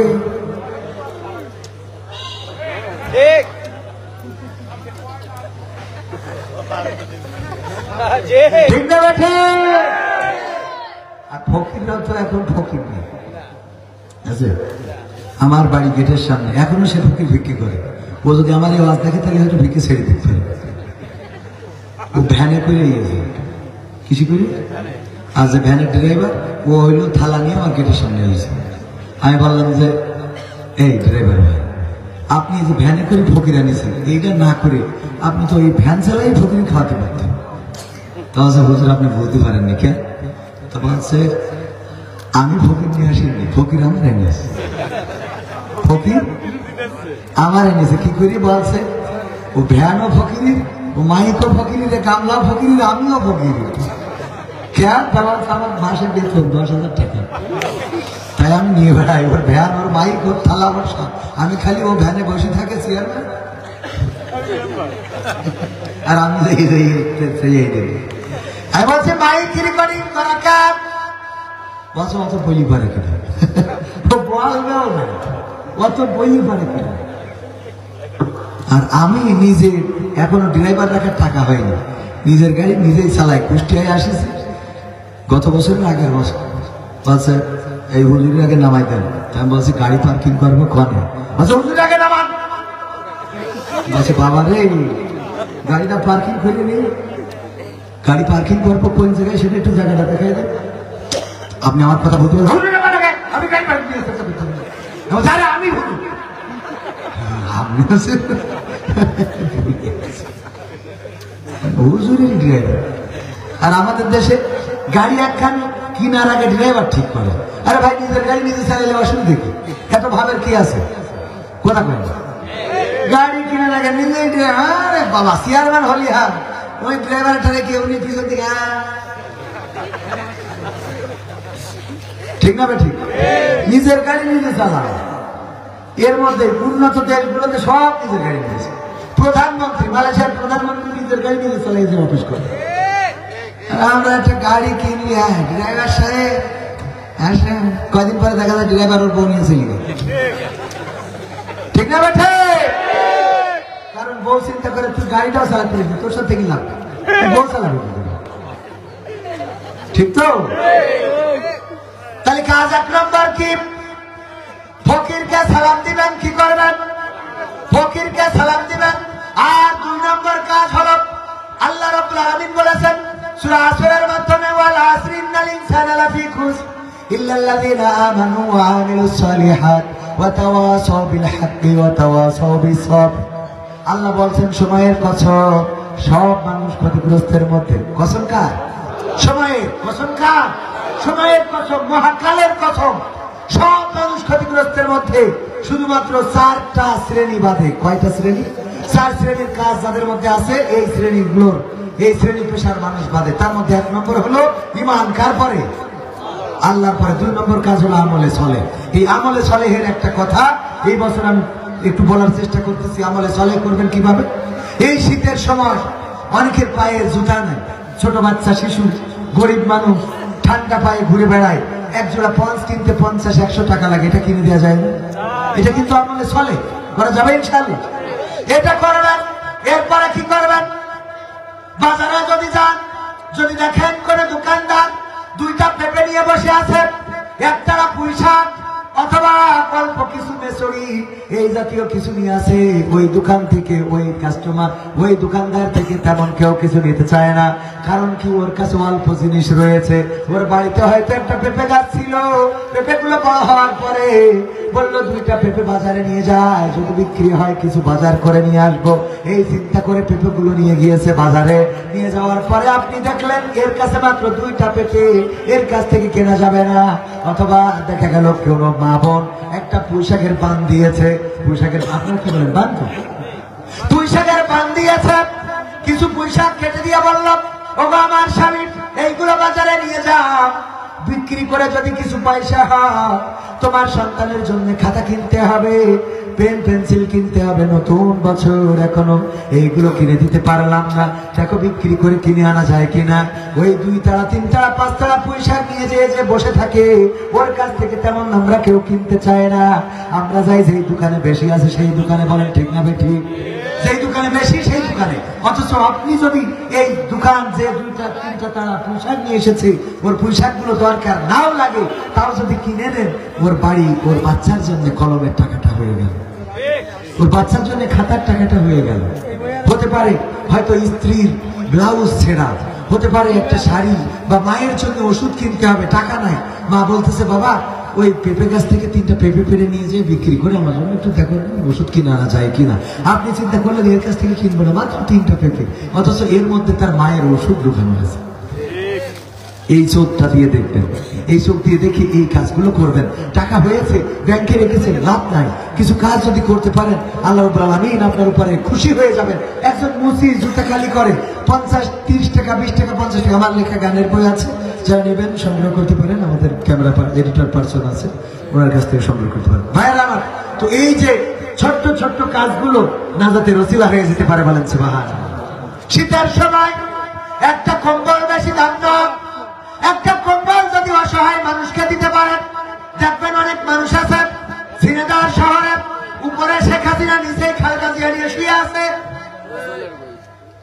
বুঝলেন কি করবো? হ্যাঁ, ফেস্টুন ব্যানার, শেখ হাসিনা উপরে, নিচে খালেদা জিয়া। এই ব্যানার এনে একটা বিছাইছে, একটা গায়ে দিয়েছে, এই নিয়ে শুয়ে আছে। ঢাকা শহরে ঢাকা শহরে অ্যাভেলেবেল এই কাজগুলো। ভাইরা আমার, ওদের যদি একটা কম্বল দিতে পারেন, দেখবেন কি খুশি। এই খুশি আপনি টাকাতে কিনতে পারবেন না। কবির বিন সামাদরে হাতির গোশতে ভাত খাওয়াইলে এত খুশি হয়, কারণ প্রতিদিনই তো খায়। আমাদের কাজ হলো আমরা গরিবদের বুঝি না। চায়ের দোকানে যাবেন, যে দোকানদার চা বানায় না, দোকানদার আপনি গিয়েছেন 3 জন, দোকানদার আছে একজন, কয়জন? 3 জন গিয়েছেন, বলবেন ভাই 4টা চা বানান। কয়টা? 3টা বানানোর পরে দোকানদার বলবে ভাই এই চাটা কার? বলবেন এই চাটা আপনার। দেখবেন ওই মানুষটার চোখে পানি চলে আসছে, খুশি হয়ে যাবে। এমন করে তো কেউ বলে না যে আমার জন্য চা। দোকানদার হ্যাঁ আপনি বানিয়েছেন, বলা যায় না এটা? বলেন আপনারা, বলি আমরা। এই ছোট ছোট কাজগুলো নাজাতের ওসিলা হবে। পরকালে আল্লাহ এটাই খুঁজবেন। আপনি আমল দিয়ে পার পাবেন না। আমার একজন বলছিল যে আপনি যে লোক দেখানো দান করেন, এই যে দান করেন, সওয়াব হবে না। আমি এত সব কি করতাম? একবার সুবহানাল্লাহ বললে গোটা দুনিয়ার ফাঁকা জায়গার সমপরিমাণ সওয়াব আমার নামায় হয়ে যায়। তো সওয়াব তো দুনিয়া ভরে নিয়ে আসে। কথা করেন, আমার কথা বোঝেননি মনে হয়? একবার সুবহানাল্লাহ বললে, বুখারী শরীফের হাদিস, দুনিয়ার যত খালি জায়গা আছে সমপরিমাণ সওয়াব আমলনামায় লেখা হয় না? হয় না? আল্লাহ রাসূলের কথাটা তো মিথ্যা হতে পারে না। সুতরাং সওয়াব তো সুবহানাল্লাহ বললে কতবার দুনিয়া পরিমাণ সওয়াব আমলনামায় নিয়ে নিয়েছে। সওয়াব কত লাগবে, কত হইলে জান্নাতে যাওয়া যাবে? সওয়াব দিয়ে জান্নাতে যাওয়া যাবে না আল্লাহর ক্ষমা যদি না থাকে। আল্লাহর ক্ষমা যদি না থাকে, আপনি সওয়াব দিয়ে কি করবেন? আল্লাহ ওসিলা তালাশ করবেন। বান্দা ইকরা কিতাবাকা কাফা বিনাফসিকা আল-ইয়াওমা আলাইকা হাসিবা। পড়ো তোমার কিতাব, তুমি পড়ে তোমার হিসাব করো, দেখি তোমার কিতাবে খুঁজে পাও কিনা কোন ভালো কাজ আছে। আপনি দেখলেন আল্লাহ, আমি একদিন চায়ের দোকানে যে একজন গরিব মানুষ বসেছিল, চা কেনার টাকা নাই, তারে একটা ড্রাই কেক খাওয়াইছিলাম, 1 প্যাকেট, 1 কাপ চা খাওয়াইছিলাম। কারণ এমন একটা কিতাব যেখান থেকে ছোট ছোট কাজও বাদ পড়বে। فمن يعمل مثقال ذرة خيرا يره ومن يعمل مثقال ذرة شرا يره। যারা পরিমাণ ভালো কাজ সেটাও আল্লাহ দেখাবে, যারা পরিমাণ খারাপ কাজ সেটাও আল্লাহ দেখাবেন। আপনি 1 কাপ চা খাওয়াইছেন, এইটাও ভালো কাজ, যারা পরিমাণ। আল্লাহ এই কাজটাইও যদি সন্তুষ্ট হয়, গোটা জিন্দেগির গুনাহ ক্ষমা করে দিবেন, বলেন সুবহানাল্লাহ। বুখারী শরীফের হাদিস, আল্লাহ নবী বললেন, ও আমার সাহাবীরা শোনো, বনি ইসরাইলের একজন ব্যক্তি তার সন্তানদেরকে ডাক দিল, দিয়ে বলল আমি মারা যাওয়ার পরে আমার লাশটা পুড়াবা, তারপরে ছাই বানাবা, তারপরে উড়াই দিবা, বিকট ঝড়ের দিনে উড়াই দিবা। সন্তানরা তার কথা মতো তাই করলো। আল্লাহ রাব্বুল আলামিন এই মানুষটাকে বানাতে পারবে না? পারবে না। আল্লাহ বললেন কুন, সাথে সাথে ফায়াকুন হয়ে গেল। আল্লাহ বললেন, ও আমার বান্দা, তুমি সন্তানদেরকে এমন ওসিয়ত করেছিলে যে তোমার লাশ পুড়াবে, ছাই বানাবে, তারপরে উড়িয়ে দেবে, অথবা পানিতে নদী সাগরে ভাসিয়ে দেবে। কোন কোন বর্ণনায় এসেছে উড়ানোর কথা, কোন কোন বর্ণনায় এসেছে না নদী সমুদ্রে ভাসিয়ে দেওয়ার কথা। এই কথা কেন বললে? আল্লাহর ওই বান্দা বলল, রব, আমি সারাটা জীবন অন্যায় করেছি, অপরাধ করেছি, গুনাহ করেছি, জেনা করেছি, ব্যভিচার করেছি। আমি জানি তুমি আমাকে ধরবা, আমি তোমার নাফরমান বান্দা, তুমি আমারে শাস্তি দিবা। তোমার ভয়ে আমি এই কাজটা করেছি, যেন তুমি আমারে ধরতে না পারো। আল্লাহর নবী বলছেন, ওগো সাহাবীরা শুনে নাও, আমার আল্লাহ বললেন, আমার কাছে ধরা খাওয়ার ভয় থাকার কারণে আমি তোর গোটা জীবন জিন্দেগির গুনাহ ক্ষমা করে দিলাম। সুবহানাল্লাহ। আমার ভয় যে আমার কাছে ধরা পড়া লাগবে, এই ভয়টা আছে বলে গোটা জিন্দেগির গুনাহ ক্ষমা করে দিলাম। আল্লাহ আল্লাহ কারো কাছে কৈফিয়ত দিতে চান না দিবেন? আমি মালয়েশিয়ায় থাকতে আমাদের ইমাম সাহেব উনিও পলাতক ছিলেন নির্যাতন জুলুমের সময়। আমি বললাম যে আল্লাহ চাইতো শেখ হাসিনাকেও জান্নাত দিতে পারে, পারে কিনা? আমার বলতেছে আল্লাহ তো তোর মতো পাগল হয়ে গেছে, তোর মতো পাগল হয়েছে আল্লাহ। আমি বললাম কেন? বলছে এতটা বছর ধরে দেশ ছাড়া বাড়িতে যাইতে পারি না, মামলা। এই মানুষটা আমার অপরাধ কি? আমি মসজিদের ইমাম, নামাজ পড়াতাম, আল্লাহর পথে চলতাম, এই কারণে আমি দেশ ছাড়া রে। আর ওর যদি বেহেশতে দেয় আমরা কেউ মেনে নেবো না, কেউ নিয়ে হরতাল ডাকতে। এটা তার আবেগের কথা, কষ্টের কথা, কিন্তু বাস্তবতা কি? আল্লাহ যদি চান ফেরাউনকে, এটা আল্লাহ রেখে আল্লাহ চাইলে ক্ষমা করতে পারে। আবার আল্লাহ যাকে চান তাকে পাকড়াও করেন। এই দেশেও থাকা হয়, ক্ষমতায় কেউ স্থায়ী হয় না, হোক না সে হাসিনা কি বারে না, সে আরটা চিরকাল থাকে না। থাকে ক্ষমতায় কেউ স্থায়ী হয় না, মুজিবুর বেশি দিন থাকেনি, জিয়াউর কেউ তো রাখেনি, এরশাদ চলে গেছে পৃথিবী ছেড়ে, এরশাদ চলে গেছে পৃথিবী ছেড়ে, কেউ আজ তার কথা কয় না।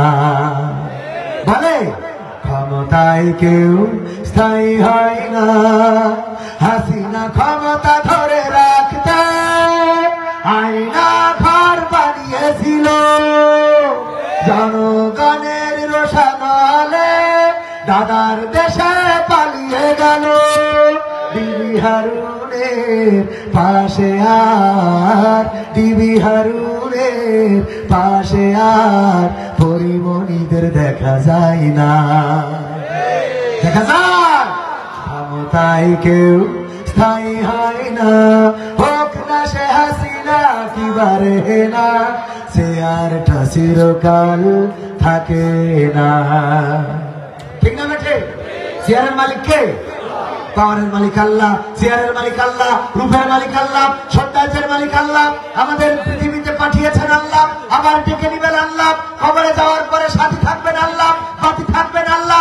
আল্লাহর পথে থাকলে আল্লাহ দায়িত্ব নিবেন, আল্লাহর পথে যদি না থাকি তাহলে আল্লাহ রাব্বুল আলামিন আমাদের আযাব দিবেন। সুতরাং সেই আযাব থেকে যদি বাঁচতে চাই আল্লাহর কাছে নত হতে হবে এমন ভাবে আল্লাহ শিখিয়ে দিয়েছেন, তোমরা বলো ইন্না সালাতি ওয়া নুসুকি ওয়া মাহইয়ায়া ওয়া মামাতি লিল্লাহি রাব্বিল। আমরা বলি এই কথা, বলি কিন্তু সেই মোতাবেক চলি, কথা কয় না। কোরআন পড়তে ভালো লাগে, কোরআন শুনতে ভালো লাগে, কোরআন জানতে ভালো লাগে, কোরআন মানতে ভালো লাগে না। ঠিক না ঠিক? নামাজেতে পড়লে কোরআন মনটা শীতল হয়, কারীর তেলাওয়াত শুনিলে প্রাণ জুড়িয়ে যায়। নামাজেতে পড়লে কোরআন মনটা শীতল হয়, কারীর তেলাওয়াত শুনিলে প্রাণ জুড়িয়ে যায়। সেই কোরআনের ব্যাখ্যা দিলে কলিজাতে আগুন জ্বলে, সেই কোরআনের ব্যাখ্যা দিলে অন্তরেতে আগুন জ্বলে। বিরোধিতাও চলে কেন তা জানি না। কোরআন পড়তে ভালো লাগে, কোরআন শুনতে ভালো লাগে, কোরআন জানতে ভালো লাগে, কোরআন মানতে ভালো লাগে না। কোরআন পড়ে দেখতাম ওরা শুরু করত দিন, তারা আবার চাইতো না দেশে কোরআনের আইন। আপনাদের মনে হয় কথা ভালো মনে হইল, ঠিক না ঠিক? কোরআন পড়ে কত লোকে শুরু করত দিন, তারা আবার চাইতো না দেশে কোরআনের আইন। এটা যে কেমন নীতি, তাই তো এ দুর্গতি করছে মোদের ক্ষতি কেন তা বুঝি না। কোরআন পড়তে ভালো লাগে, কোরআন শুনতে ভালো লাগে, কোরআন জানতে ভালো লাগে, কোরআন মানতে ভালো লাগে। আলোচ্য বিষয় ছিল কি? সূরা সফের 2 এবং 3 নম্বর আয়াত। আল্লাহ বলছে ইয়া আইয়ুহাল্লাযীনা আমানু লিমা তাকুলুনা মা লা তাফআলুন। আল্লাহ বলছে যে ওগো ঈমানদাররা এমন কোন কথা বলো না যা তোমরা কাজে পরিণত কথা কয় না, করো না, কথাটা কার? তাহলে যেই আমাদের সবচেয়ে বড় ইমানদার ছিল বাংলাদেশে শেখ হাসিনা, তার উপরে আমি আল্লাহ খুঁজে পাইনি। কারণ এক ছিল এই দেশে ইসলাম প্রচার করতে এসেছে ইরাক থেকে, সেই পরিবারের সন্তান। 2 নম্বর হলো সকালবেলা উঠে আগে যায় নামাজ, ফজরের নামাজ, কোরআন তেলাওয়াত, তারপরে দিনের শুরু, যেটা অনেক আওয়ামী লীগ কেন জামাত ইসলামও ঠিক মতো করে না, অনেক আছে। ঠিক বলছে না ভুল বলছে? তাহলে 1 নম্বর ইমানদার ছিল শেখ হাসিনা। সে বলল শেখ হাসিনা পালায় না, বলেছে না বলে না, সে চলে গেল না, যায় নাই। আল্লাহ বলছে ইয়াই আল্লাহ দিনা আমার, মানে এই 1 নম্বর ইমানদার শেখ হাসিনা। লিমা থাকুলু না মালা তা ফাইলু, এমন কথা বললো না জাকাল। 2 নম্বর ওবায়দুল কাদের বলল পালাবো না, প্রয়োজন হলে ফখরুলের বাসায় গিয়ে উঠবো, ঠাকুর গাঁয়ে বাসা আছে, আমি ঠাকুর গাঁয়ে যে খোঁজ নিলাম কেন যাই না। তাহলে কথার সাথে কাজের মিল আছে। আল্লাহ বলছে কাবুর আমাকে আইনদাল্লাহি আন তাকুলু মা লা তাফআলুন, আল্লাহর কাছে অত্যন্ত অপছন্দের যে তোমরা বললে ফখরুদ্দিনের বাড়ি যাবো, ফখরুল ইসলামের বাড়ি যাও না তো, গেলে না তো, কথা কয় না। কোরআনের সাথে মিল আছে তো, কথা শুনে। তার মানে আমার মাইন্ড করেন না, আমি খারাপ ভাবে বলছি না। আমার ছাত্রলীগ যুবলীগ ভাইয়েরা তারা আমার নেত্রীকে আশ্বাস দিল যে আমরা যদি ঢাকা শহরে মুতে দিই বানের পানির মতো ভেসে যাবে। এই চিন্তা করলো যে ওরা যদি পিসাব করে তাই যদি বানের পানির মতো ভেসে যায়, তাহলে বালতিতে করে পানি ঢেললে তো সবচেয়ে পানি খেয়ে মরে যাবে, ঠিক না ঠিক? এই চিন্তা করেই কিন্তু আমার নেত্রী আগাই গেছিল। অথচ ওরা বানের পানি তো দূরের কথা, আমি বললাম চিকেন আমার ছালো খাটানো থাকে, ওখানে একটু মধ্যদিন ধানের ক্ষেত্রে হ্যাঁ। তাহলে এই যে কথাগুলো বললো আল্লাহর কোরআনের সাথে মিল আছে, কথা কেনা মিল আছে। আল্লাহ বলছে এই কথা বললো না যা তোমরা কাজে করো, তাহলে কথার সাথে মিল আছে তো আমার কথার সাথে, কোরআনের সাথে। আবার এটা কেউ রাজনীতি, এটা কিন্তু রাজনীতির কথা নেই, ঠিক আছে বাজান, এটা রাজনীতি না। এমপিরা সব কোথায় গেল, মন্ত্রীরা সব কোথায় গেল, কোথায় কাদের কাকা, তাদের সারা দেশটা এখন লাগে ফাঁকা ফাঁকা। পালাবে না যাই না তবু দেখা, পালাবে না যাই না তবু দেখা, তাদের সারা দেশটা এখন লাগে ফাঁকা ফাঁকা, ওদের সারা দেশটা এখন লাগে ফাঁকা ফাঁকা। আইন মন্ত্রী আটকে গেল আইনেরই ফাঁকে, দাড়ি ছাড়া দরবেশের ভণ্ড ভণ্ড লাগে। আইন মন্ত্রী আটকে গেল আইনেরই ফাঁকে, দাড়ি ছাড়া দরবেশের ভণ্ড ভণ্ড লাগে। শুনছি কত নেতা নেত্রী খাইতেছে ভাই গান্ডা, বিচারপতি কালামানিকের ফাটিয়েছে আন্ডা। পলকের ঝলক গেল, পলকের ঝলক গেল থামিয়ে নেটের চাকা, তাদের সারা দেশটা এখন লাগে ফাঁকা ফাঁকা, ওদের সারা দেশটা এখন লাগে ফাঁকা ফাঁকা। কই গেল সেই সংসদেতে মমতাজের গান, কোথায় গেল হযরত বালা স্বামী মুসলমান, কই গেল সেই সংসদেতে মমতাজের গান, কোথায় গেল হযরত বালা স্বামী মুসলমান। ইনু মেনন্দীপু মনি আছে কারাগারে, বাপ করিলেও পাপ কখনো ছাড়ে কি আর তারে। কোথায় গেল স্পিকারের, কোথায় গেল স্পিকারের দৃষ্টি আঁকা বাঁকা, তাদের সারা দেশটা এখন লাগে ফাঁকা ফাঁকা, ওদের সারা দেশটা এখন লাগে ফাঁকা ফাঁকা।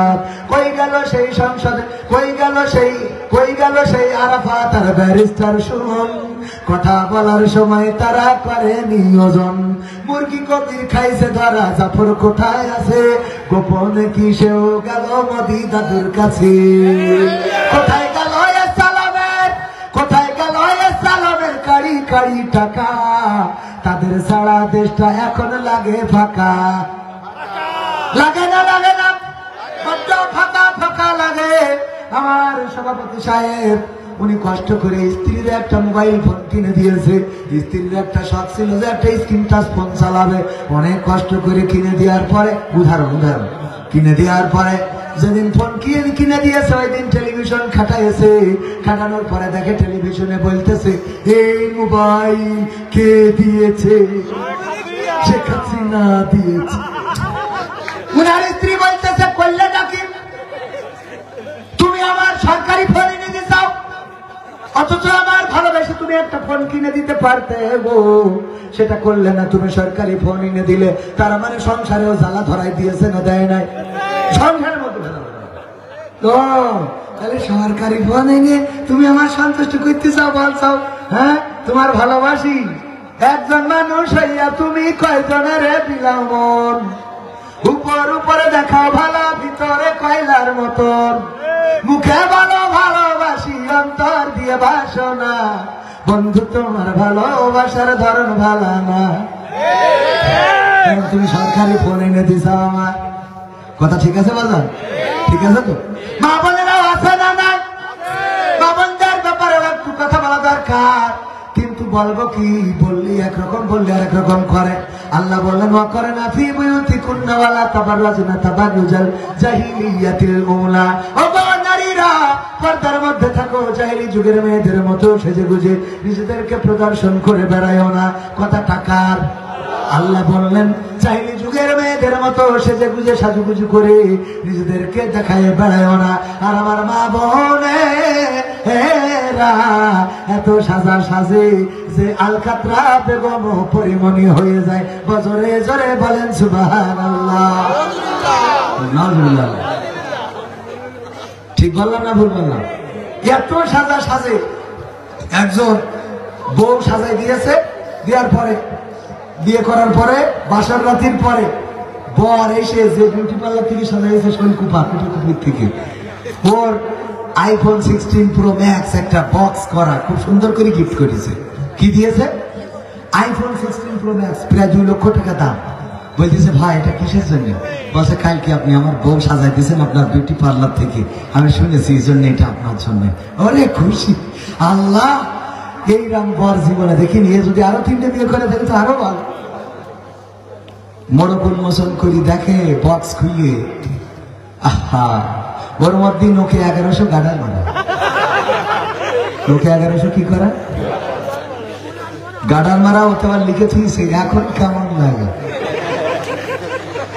এখন তুই যখন কালকে আমার বরে সাজাই দিছিস রে, আমি দেখে মনে করলাম 16 প্রো ম্যাক্স। আমি কি খুশি খুশি রে। সকালবেলা গোসলের পরে দেখি গাডার মারা 1100 রে। এখন কেমন লাগে? তুই আমার এই করি আমার আইফোন বানাই দিলি, আর আমি এখন দেখি গাডার মারা 1100। কথা কি বোঝা গেছে? এই জন্য পর্দা করে চলতে হবে। পর্দা মেনটেন করে যদি চলেন সমস্যা নাই। আমার ওই বর গান গাই, এই গানটাও বলবো আপনাদের। যখন 16 প্রো ম্যাক্স 1100 হয়ে গেছে তখন বলে আমি পারি না আর পারি না, আমি কেন মরি না, আজরাইল কি চিনে না আমার গো, আমি পারি না আর পারি না। হয়তো 2 দিন পরে মরবো, আগে বললে কি ক্ষতি? ওরে এই দুনিয়ার রং তামাশা বুঝলাম না রে আখিরাতি। ও আমার ঘরের রমণী সেজে কাল নাগিনী, আমারে বাজাইলো 12টায়, আমি পারি না আর পারি না। এই গান যদি মেয়েরা গাইতো তাহলে কেমন করে গাইতো? পুরুষরা গেয়েছে আমি পারি না আর পারি না, আমি কেন মরি না, আজরাইল কে চিনে নাই আমার গো, মানে তুই আমার নিয়ে যাওরা থাক। আর নারীরা গেতো আমি পারি না আর পারি না, আমার স্বামী কেন মরে না, আজরাইল কি চিনে না আমার স্বামী রে গো, আমি পারি না আর পারি না। ঠিক না বেশি? তুই মরিস না কেন? আল্লাহ তোর মরণ করে না কেন? তোর আল্লাহ উঠাই না কেন? বাড়ি কুত্তা বেশি গেছে, কুত্তা খেদা বোঝাতে আজরাইল আসতে পারে। আছে না নাই? বিশ্বনবী মেরাজ থেকে এসে বললেন ওগো নারীরা বেশি বেশি সাদাকা করো, কারণ আমি অধিকাংশ নারীদের দেখেছি জাহান্নামী। সাহাবীরা জিজ্ঞাসা করলেন কোন অপরাধের কারণে? আল্লাহ নবী বললেন অপরাধ অনেক, 2টা বড় কারণ। বড় কারণ কয়টা? 2টা। 1 নম্বর হলো তারা স্বামীর নাশুকরি করে। কি করে? স্বামীর নাশুকরি করে, অকৃতজ্ঞ থাকে, স্বামীর প্রতি কৃতজ্ঞ হয় না। আর 2 নম্বর কি? 2 নম্বর হলো বেশি বেশি অভিশাপ দেয়। বেশি বেশি কি করে? অভিশাপ দেয়। কিছু হইলে ওর যেন আল্লাহ রোগ, ও যেন ক্যান্সার দেয়, ও যেন আলসার দেয়, ও যেন কলেরা হয়, ও যেন মরে, ওর মৃত্যু যেন দেখে যেতে পারি। আল্লাহ আমার চোখের সামনে ওর মরণ করবা। ও মারে না খান, ওর তোলে না খান, ওর নেয় না খান, তুই মরিস না খান, তুই মরবি, তোর খানা দিয়ে তারপর আমি খাবো। সত্য না মিথ্যা? বেশি বেশি ওরে এইটা খুব বিপদে আছে রে, এত জোরে বললো বিপদে আছে। আছে আছে বিপদ মানে কি? মানুষ মেয়েদের সন্তুষ্ট করবে। আমার এক বন্ধু বলতেছে কুমিল্লা, বলছে দোস্ত আমার বোন, আবার দেখলাম মাঝখানে পত্রিকায় এসেছে এক বন্ধুর বউ নিয়ে চলে গেছে ওই হোটেলে, আর এক বন্ধু ওর বউ নিয়ে চলে গেছে এই জুতো দেখে ঠিক পেয়েছে আমরা নিজে না নিজে সহ্য না করি পারা যায়। আমরা নিজে না, কেউ জানেই না, জুতো দেখে কিরে আমার পর জুতো এখানকার, ও কয় আমার পর জুতো এখানকার, জুতো নিয়ে ধরা। ভাইয়েরা আমার কি অবস্থা! অথচ এই নারীর উচিত ছিল স্বামীর জন্য সাজা। স্বামী বাড়ি যাওয়ার আগে আপনি সাজবেন এমন সাজা যে স্বামী যেন ভূত দেখেছি বলে স্টপ করে পড়ে থাকে, 1 ঘন্টা পরে যেন হুশ ফুটে। ঘরে জেনের বাচ্চা কনতে আসে, কথা ঠিক আছে? এগুলো করবেন, এমন সাজবেন। ঘরে ও তো পরিমণি দেখে গেছে সাত দোকানে, পরিমণি কি আপনি এমন সাজবেন আপনার দেখে স্টপ করে পড়ে থাকবে, মাথায় পানি দিয়ে হুশ ফিরিয়ে আবার বলবো মা গো খিদা, আরে মা না করবো। মনে থাকবে এগুলো? এগুলো করলে স্বামীরা অবাধ্য হবে না, খারাপ দেখা যাবে না। ওই ছোট ছোট জামা প্যান্ট পরা দেখে ওর মাথা নষ্ট হয়ে যায়। তুই এইগুলো পরবি, এইগুলো পরার জন্য, বউ পরার জন্য তো কোনো অসুবিধা নাই। এই আবার আপনারাও সমস্যা, এগুলো কিনে দেবেন, এগুলো তো কিনে আনা লাগবে। তা না ওই সিনেমায় দেখে ওই যে কক্সবাজারে দৌড়ে বেড়াচ্ছে, আরে বাবা তোর পরও এরকম পড়ায় দৌড় দিয়ে দেয়। শয়তানি কথা বোঝেন, এই কথাগুলো না বলে তো আপনার শিখবেন না, শয়তানি করবেন, জাহান্নামে যাবেন, দরকার আছে কোনো? এগুলো নিজের বউকে আল্লাহ রাব্বুল আলামিন কোরআনে বলে দিয়েছে, বউ তোমাদের ক্ষেত স্বরূপ, যেভাবে ইচ্ছা সেখানে প্রবেশ করো। বলেন সুবহানাল্লাহ। আমার কথা না আল্লাহর কথা? আল্লাহ বলে দিয়েছে, আল্লাহ লজ্জা পায় নাই। বিশ্বনবী বলছে, ওগো আমার সাহাবীরা তোমরা যদি মিলন করো স্ত্রীদের সাথে তাও আল্লাহ সওয়াব দেয়। সাহাবীরা বলছে আল্লাহ রাসূল লজ্জা করলেন কেন? কারণ কি? মিলন করলে সওয়াব হবে, এটা কেমন একটা? আল্লাহ রাসূল সাল্লাল্লাহু আলাইহি সাল্লাম বললেন, এই কাজটা যদি তোমরা স্ত্রীদের বাইরে করতে তাহলে কি গুনাহ হতো না? আল্লাহু আকবার। আমার কথা নয়, বিশ্বনবী বলছেন এই কাজটা যদি তোমরা স্ত্রীদের বাইরে করতে তাহলে কি তোমাদের আমলনামায় গুনাহ হতো না? সাহাবীরা বলেন অবশ্যই গুনাহ হতো। সেই কাজটা বৈধ পন্থায় করার কারণে আল্লাহ তোমাদের আমলনামায় সওয়াব দিয়ে দেন। বলেন সুবহানাল্লাহ। এগুলো বোঝার দরকার, এগুলো জানার দরকার। জানেন না, বোঝেন না, মা বোনেরা বোঝে না, স্বামীরাও বোঝে না, সারাদিন বিড়ি খায়, এত বিড়ি খেয়ে মুখটা এমন করে রাখে। আমার কলেজের এক প্রফেসর ছিল, উনার চাচা ছিল, আমার একদিন বলতেছে বরিশাল বাড়ি, বলছে ভাই কি বলবো দুঃখের কথা, আমার চাচা ছিল সমবয়সী, সে বিয়ে করেছে, চাচি তার কিস করতে দেয় না। তো এই কারণে চাচি আমার কাছে চাচা অভিযোগ করলো, দেখ তো চাচি সমবয়সী তো বন্ধুর মতো বড় হয়েছে, তো চাচি তো আমার একটু কিস করতে হতে না, এটা তো চাচি দেখা যায়, দেখিস বললা যায় কিনা। চাচি বলি চাচা বিয়ে করার পরে তো চাচা যা ইচ্ছা তাই করো, তো অসুবিধা কি? তো অসুবিধা কি? অসুবিধা তো নেই, তো অসুবিধা নেই, তো কিস করতে দেওয়া না। কয় তো চাচার মুখী যে দুর্গন্ধ, বিড়ি খেয়ে খেয়ে ওর পাশার কাছে মুখ নিয়ে যায়, তার মুখের কাছে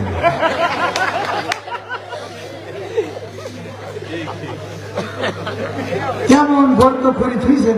এই শুকার পরে ও মনে করে আল্লাহ তুমি মালা করবো এখন।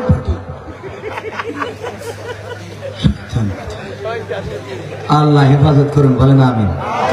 আর কথা না বাড়ায় 11টার মধ্যে শেষ করতে কইল, 11:30 হয়ে গেছে। আর দরকার নেই ভাইরা, সবাই দুটো প্রেম করে আল্লাহুম্মা সাল্লি আলা মুহাম্মাদিন ওয়া আলা। আপনাদের আরেকটা সঙ্গীত, এই বসেন বসেন একটুখানি, আরেকটা সঙ্গীত শোনানো যায়। এখানে প্রবাসী বেশি, প্রবাসীদের একটা সঙ্গীত শুনবেন? চলে যাবেন না তো? মোনাজাত না নিয়ে আমরা কেউ যাবো না ইনশাআল্লাহ। অন্তত আমার জিয়ারত ভাই, তাই তো জিয়ারত ভাই, উনি দাওয়াত করেছেন এই এলাকার আপনাদের গর্বিত সন্তান, ইসলামের প্রতি অনেক মায়া, অনেক ভালোবাসা।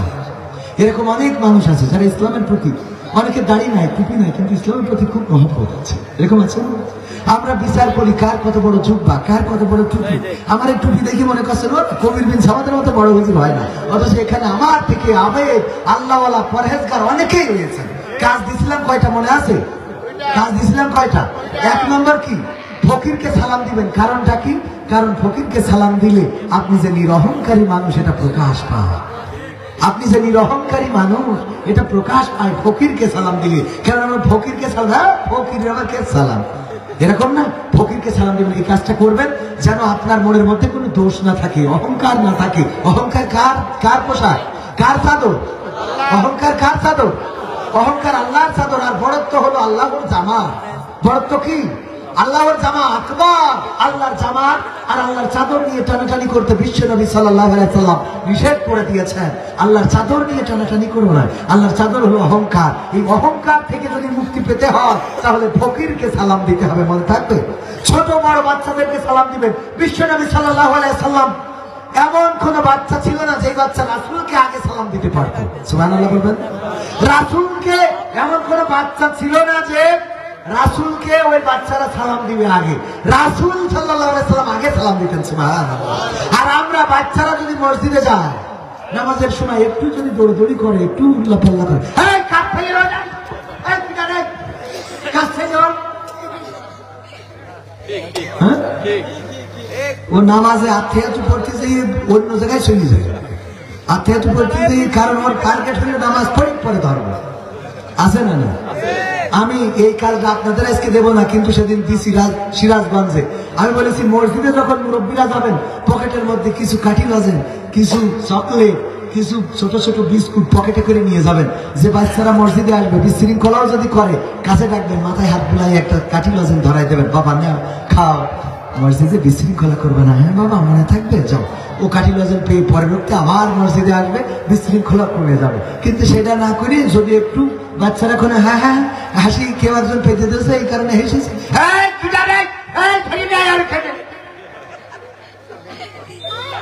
তোর বাবার মসজিদ কথা কয় না, ওই মসজিদে বাচ্চারা যাবে, হাসবে, ওই খেলবে, দৌড়বে।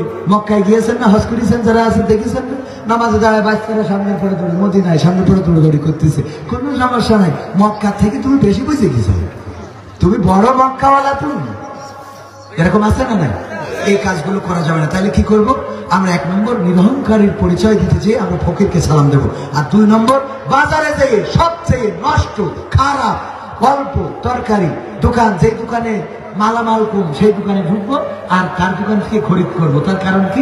যার দোকানে মালামাল কম, তার বেচা বিক্রি কম, টাকা কম, অভাব আছে, এই জন্য সে মালামাল তুলে সাজাই রাখতে পারে না। ওই দোকানে যদি কেনাকাটা করেন ওর হেল্প হবে, সহযোগিতা হবে, ও আরো কিছু মালামাল কিনতে পারবে, দোকানটা বড় করতে পারবে। আপনি এই যে সহযোগিতা করলেন, আল্লাহ রাব্বুল আলামিন আমলনামায় সওয়াব দিয়ে দিবেন। বলেন সুবহানাল্লাহ। কিনা তো লাগবে, ডালটা তো কিনবেন, তো দামি দোকানতে না কিনে টুকুমা দোকান থেকে কিনবেন। কথা কি মনে থাকবে? উপকারও হলো, সওয়াবও হলো, আপনার বাড়ি ডাল ভুটাও হলো।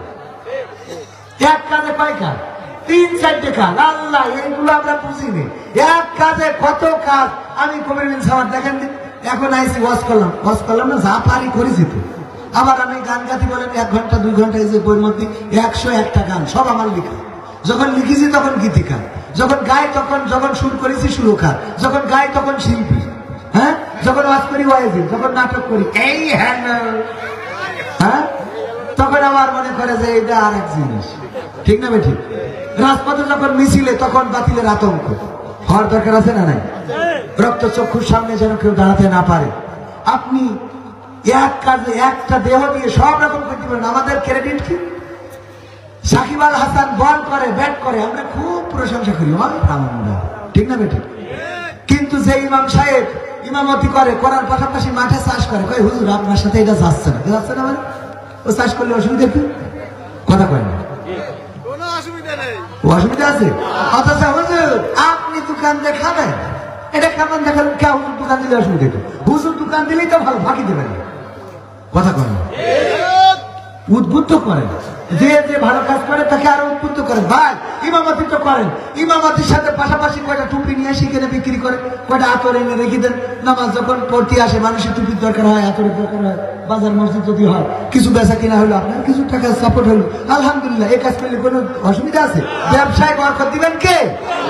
আমরা এগুলো বুঝি না। বেকার যুবক, চাকরি নাই, বিয়ে করবে, শীতের রায় টাকা চলে যাচ্ছে, কম্বল গরম করার লোক নাই, বিয়ে করবে আব্বার সাথে, বলতেও পারে না, বুদ্ধি করি বলিস আব্বা ছোট ভাইয়ের কি বিয়ে দিলি হয় না? কয় তোরই তো এখনো দিল না। কয় এটা তো মুখে আনো না, তার মানে ও করবে। তো এত বুদ্ধি করার দরকার নেই, তুই ফার্মেসিতে যা, যে ওখানে ফার্মেসিতে সময় দেয়, ওষুধের নামগুলো জান, ফার্মেসিতে থাক, 20 টাকা 30 টাকা 50 টাকা ওষুধ বিক্রি কর, করতে করতে এক সময় নিজেই ফার্মেসি দিবি, তুই হয়ে যাবি বস। সেদিন মিজানুর রহমান আজহারি ভাই বলেছে যে A+ না পাইলে কয় ওই ওর ছেলের পা ধুয়ে পানি খেয়ে আয় যে A+ পেয়েছে। আমার কথা হলো মিনারেল ওয়াটার বানাইতে হবে যে A+ পা আলাদের পা ধোয়া পানি এখানে পাওয়া যায়। আজহারি ভাই বললেন A+ আপনার সন্তান পায় নাই, এতে কষ্ট পাওয়ার কিছু নাই, কারণ আল্লাহ হয়তো পরিকল্পনা করে রেখেছেন ওই A+ যারা পেয়েছে তাদেরকে পরিচালনা করবে। করতে পারে না, পারে না। দুনিয়ায় বড় লোকগুলো দেখেন, আমাদের মরহুম শেখ হাফিজউদ্দিন সাহেব, নিজের নামটার স্বাক্ষরটা দেখলে আপনাদের মনে হবে তেলাকাটা থেকে ভালো করে স্বাক্ষর করে, কথা বলেন। অথচ সেই লোকটা মেডিকেল কলেজ বানালো, ভার্সিটি বানালো, সেই লোকটা কলেজিয়েট স্কুল বানালো, সেই লোকটা হাসপাতাল বানালো, সেই লোকটার কলেজে হাসপাতালে কোম্পানিতে চাকরি করার জন্য বড় বড় ডিগ্রি নিয়ে যেও টেকে। আপনি খামাখা মনে করেন লেখাপড়া না করলেই মনে হয় সে নষ্ট হয়ে গেল না। বড় করার মালিক কে? আল্লাহর পরে নির্ভর করেন, আল্লাহর পরে সঁপে দেন, আল্লাহর কাছে কাঁদেন, রাতের অন্ধকারে আল্লাহকে ডাকেন, অভাব আল্লাহকে বলেন, পেটের মধ্যে ব্যথা করছে আল্লাহকে বলেন। ডাক্তার ডাকতেও তো 5টা মিনিট লাগে, আল্লাহর ডাকতেও তো 2 মিনিটও লাগে না, লাগে? আপনি রাত্রে আল্লাহ বলে ডাকছেন, আল্লাহ আল্লাহ আল্লাহ, আর পাচ্ছেন আল্লাহ। ডাক্তার এসে যেটা না শুনবে, ডাক্তার এসে যেটা না জানবে, সেটা আল্লাহ ভালো করেই জানেন। ডাক দিয়েছিলেন ইউনূস আলাইহিস সালাম, আল্লাহ বললেন তুমি দেখেছো নদীর মাছ থেকে, পানির গভীর থেকে, মাছের পেট থেকে, রাতের অন্ধকার থেকে, পৃথিবীর কোন মানুষ তোমার ডাক শোনে নাই, আমি আল্লাহ আরশ আজিম থেকে তোমার ডাক শুনেছি। আল্লাহু আকবার। আমি আরশ আজিম থেকে শুনলাম, আমি তোমার ডাকে সাড়া দিলাম। আইয়ুব আলাইহিস সালামের সমস্ত গায়ে পোকা হয়ে গেল, সমস্ত গায়ে পোকা। পোকাগুলো কিলবিল করে, একবারও আল্লাহর কাছে অভিযোগ করেন না, আল্লাহর জিকির করেন, জিহ্বায় পোকা হয়ে গেল। আইয়ুব আলাইহিস সালাম বলেন আল্লাহ আর তো পারি না, এবার অভিযোগ করতেই হলো। কারণ হলো তুমি আমার সমস্ত শরীরে পোকা দিয়েছো, অসুবিধা নেই, কিন্তু জিহ্বাতেও পোকা দিবা। যদি পোকার আমার জিহ্বাটা খেয়ে শেষ করে দেয়, আমি কি করে আল্লাহ তোমার জিকির করব? আমি কি করে আল্লাহ তোমাকে ডাকবো? আমি কি করে আল্লাহ বলে ডাকবো? আমি আমার আল্লাহকে ডাকবো। আল্লাহ রাব্বুল আলামিন বললেন আইয়ুব আমার পরীক্ষা শেষ, তোমার গোটা শরীর সুস্থ করে দিলাম, সন্তান ফিরিয়ে দিলাম, সম্পদ ফিরিয়ে দিলাম, স্ত্রী ফিরিয়ে দিলাম, তোমার পূর্বের মতো করে আবার করে দিলাম। সুবহানাল্লাহ। ইব্রাহিম আলাইহিস সালামের কাছে ফেরেশতারা আসলেন, বলল যে আমরা সহযোগিতা করতে চাই। ইব্রাহিম বললেন তোমরা এসেছো, তোমাদের কি আল্লাহ আসতে বলেছে নাকি তোমরা নিজেরা এসেছো? বললো আল্লাহর কাছে বলেছি, আল্লাহ তোমার খলিল আগুনে পড়বে, এটা কি হয়? আমরা একটু সহযোগিতা করতে চাই। আল্লাহ বললেন যাও, কিন্তু আমার ইব্রাহিমের কাছে জিজ্ঞাসা করবা, যদি সে সহযোগিতা চায় তাহলে সহযোগিতা করবা, যদি না চায় ফিরে আসবে। এই জন্য এসেছি। ইব্রাহিম আলাইহিস সালাম বললেন তোমরা যে আল্লাহর অনুমতি নিয়ে এসেছো, আমার অবস্থা দেখে তোমাদের কষ্ট হয়, তোমাদের ব্যথা লাগে যে আমি আগুনে পড়বো, আগুনে পড়বো। তোমরা যেটুকু দেখো তার থেকে বেশি দেখেন আমার আল্লাহ। আল্লাহ তোমরা যেটুকু দেখো তার থেকে বেশি দেখেন আমার আল্লাহ। যে আল্লাহ আমার মনের অবস্থা, আমার দেহের অবস্থা, শরীরের অবস্থা, সহ্যের অবস্থা তোমাদের থেকে বেশি ভালো জানেন। সুতরাং তোমাদের সাহায্যের দরকার নাই, আমার রব আমাকে সাহায্য করবেন। আল্লাহ আল্লাহ বললেন ইয়া নারু কুনি বারদা ওয়া সালামান আলা ইব্রাহিম, ও আগুন তুমি আমার ইব্রাহিমের জন্য ঠান্ডা আরামদায়ক হয়ে যাও। আল্লাহর যারা ডেকেছে আল্লাহকে তারা পেয়েছে। আবাবিল দিয়ে কাবা ঘর রক্ষা করেছে আব্দুল মুত্তালিব আল্লাহকে ডেকেছিলেন। কাকে? তখনও নবী পৃথিবীতে আসে নাই। কাবা ঘর ধরে বললেন আল্লাহ আমার তো ক্ষমতা নাই, যে ক্ষমতা দিয়ে আমি কাবা ঘর রক্ষণাবেক্ষণ করবো। হাস্তি বাহিনী নিয়ে এসেছে আব্রাহা, আমার কোনো ক্ষমতা নাই। আল্লাহ তুমি যদি চাও তোমার কাবা ঘর তুমি রক্ষা করো। আল্লাহ রাব্বুল আলামিন আবাবিল পাঠিয়ে কাবা ঘর রক্ষা করেছে না করে না? রক্ষা করলেন। আল্লাহ নবী সওর পর্বতের গুহায় আবু বকর বলতেছে ওগো নবী আর উপায় নাই, আর উপায় নাই। কেন? কাফেররা ওই যে পা দেখালেন, ওরা নিচের দিকে তাকাই নেই, আমাদের দেখে ফেলবে বিশ্বনবী, আমরা আর বাঁচবো না, আমাদের মেরে ফেলবে। আমরা সংখ্যায় 2 জন। বিশ্বনবী বললেন আবু বকর তোমার জানার মধ্যে ভুল আছে। কি ভুল আছে বিশ্বনবী সাল্লাল্লাহু আলাইহি সাল্লাম? আমরা দুইজন নই, আমাদের সাথে আরেকজন আছেন, তিনি হলেন আল্লাহ, যিনি এই জমিন আসমানের মালিক। সুবহানাল্লাহ। সুতরাং ওই মালিক যদি আমাদের সাথে থাকে আর কোনো ভয় থাকে? আল্লাহ যদি কারোর সাথে থাকে আর কোনো ভয় থাকে? আল্লাহ রাসূলের ঈমানটা কেমন ছিল? এমনি ভাবে অসংখ্য ঘটনা বলতে পারবো, রাত শেষ হয়ে যাবে। আল্লাহকে ডেকেছে, আল্লাহকে পেয়েছে। আপনি ডাকেন, আপনি পাবেন, ডাকেন না, পান না। ওয়াজ কি ক্লিয়ার? যুবকদের জন্য 5টা কাজ। কয়টা? 1 নম্বর, আমার যুবকেরা নামাজ কাজা করা যাবে, নামাজ কাজা করবেন না। 2 নম্বর কাজ হলো দাড়িটা কাটবেন না, দাড়িটা রেখে দেবেন, সংরক্ষণ করবেন, শেভ করবেন না, সেভ করবেন। অন্তত আমার যতটুকু আছে ততটুকু আপাতত করেন। বলবো হুজুর দাড়ি তো ছেড়ে দেওয়ার কথা বলা হয়েছে, আপনারটা কেন খাটো? আমার মতো করেন, আমার যতটুকু আমল আছে অন্তত একটু করেন, আর বাকিটা করতে পারলে আলহামদুলিল্লাহ, আপনি আমার উপরে, আল্লাহ কবুল করুন। বললাম তাইলে দাড়ি কি করতে হবে? শেভ করা যাবে না, সেভ করতে হবে। 3 নম্বর কাজ হলো টাকনুর উপরে কাপড় পরতে হবে। যেই প্যান্ট পরেন, যেই প্যান্ট পরেন না কেন, হইতে পারে টাইট প্যান্ট, ঢিলা প্যান্ট, যাই পরেন টাকনুর উপরে পরবেন। আর 3-4 নম্বর কাজ হলো সৎ কাজের আদেশ করবেন, অনুরোধ করবেন, সৎ কাজের জন্য মানুষদেরকে ডাকবেন। আর 5 নম্বর কাজ হলো অসৎ কাজে বাধা দিবেন। তার মানে সামনে আসছে লাইলাতুল ফেব্রুয়ারি, ওই দিন যদি কোনো যুবক অন্যায় করতে চায়, কারো মেয়ে নিয়ে ঘুরে বেড়াতে চায়, বলবা খবরদার আমার বউ নিয়ে ঘুরে বেড়াতে হবে। তোর বউ হয় কি করে? আল্লাহ যদি ওর সাথে আমার লিখেছে, হইতে পারে না? তুমি নিয়ে ঘুরে বেড়াবা, পরে নিয়ে আমার তো না কথা, ঠিক আছে তো বাজার? মানে এটা একটা উদাহরণ দিলাম। আপনারা এই জাতীয় অন্যায় যেখানেই হবে, তাস খেলা, ফ্লাশ খেলা, জেনা, ব্যভিচার, জুয়া, মদ, গাঁজা, ফেন্সিডিল, ইয়াবা, গাঞ্জা, যেখানে হবে একেবারে আস্তানা ঘুরিয়ে যাবেন। এইখানে এটা হতে দেওয়া হবে না। পারা যাবে? এই কাজ যেদিন যুবকেরা করা শুরু করবে, এই সমাজ পরিবর্তন হতে বেশি সময় লাগবে না। কিন্তু আমরা এই কাজগুলো করি না। তাহলে কাজ কয়টা দিছে যুবকদের? কয়টা? নামাজ কাজা করা যাবে না, দাড়ি কাটা যাবে না, তারপরে টাকনুর নিচে কাপড় পরা যাবে না, তারপরে সৎ কাজের আদেশ এবং অসৎ কাজে বাধা দিতে হবে। এই কাজগুলো যদি কোনো যুবক করতে পারে, ও আমার যুবকেরা যারা মনে করো স্মার্ট হবো, কুত্তা কাটিং দিয়ে বেড়াও চুলের মধ্যে, ওতে তো স্মার্টনেস হয় না। তোমার আসল স্মার্টনেস হলো আজান হয়ে গেল, তুমি হাতাটা গুটাইলাম, উজু করালাম, উজু করার পরে মসজিদের দিকে যখন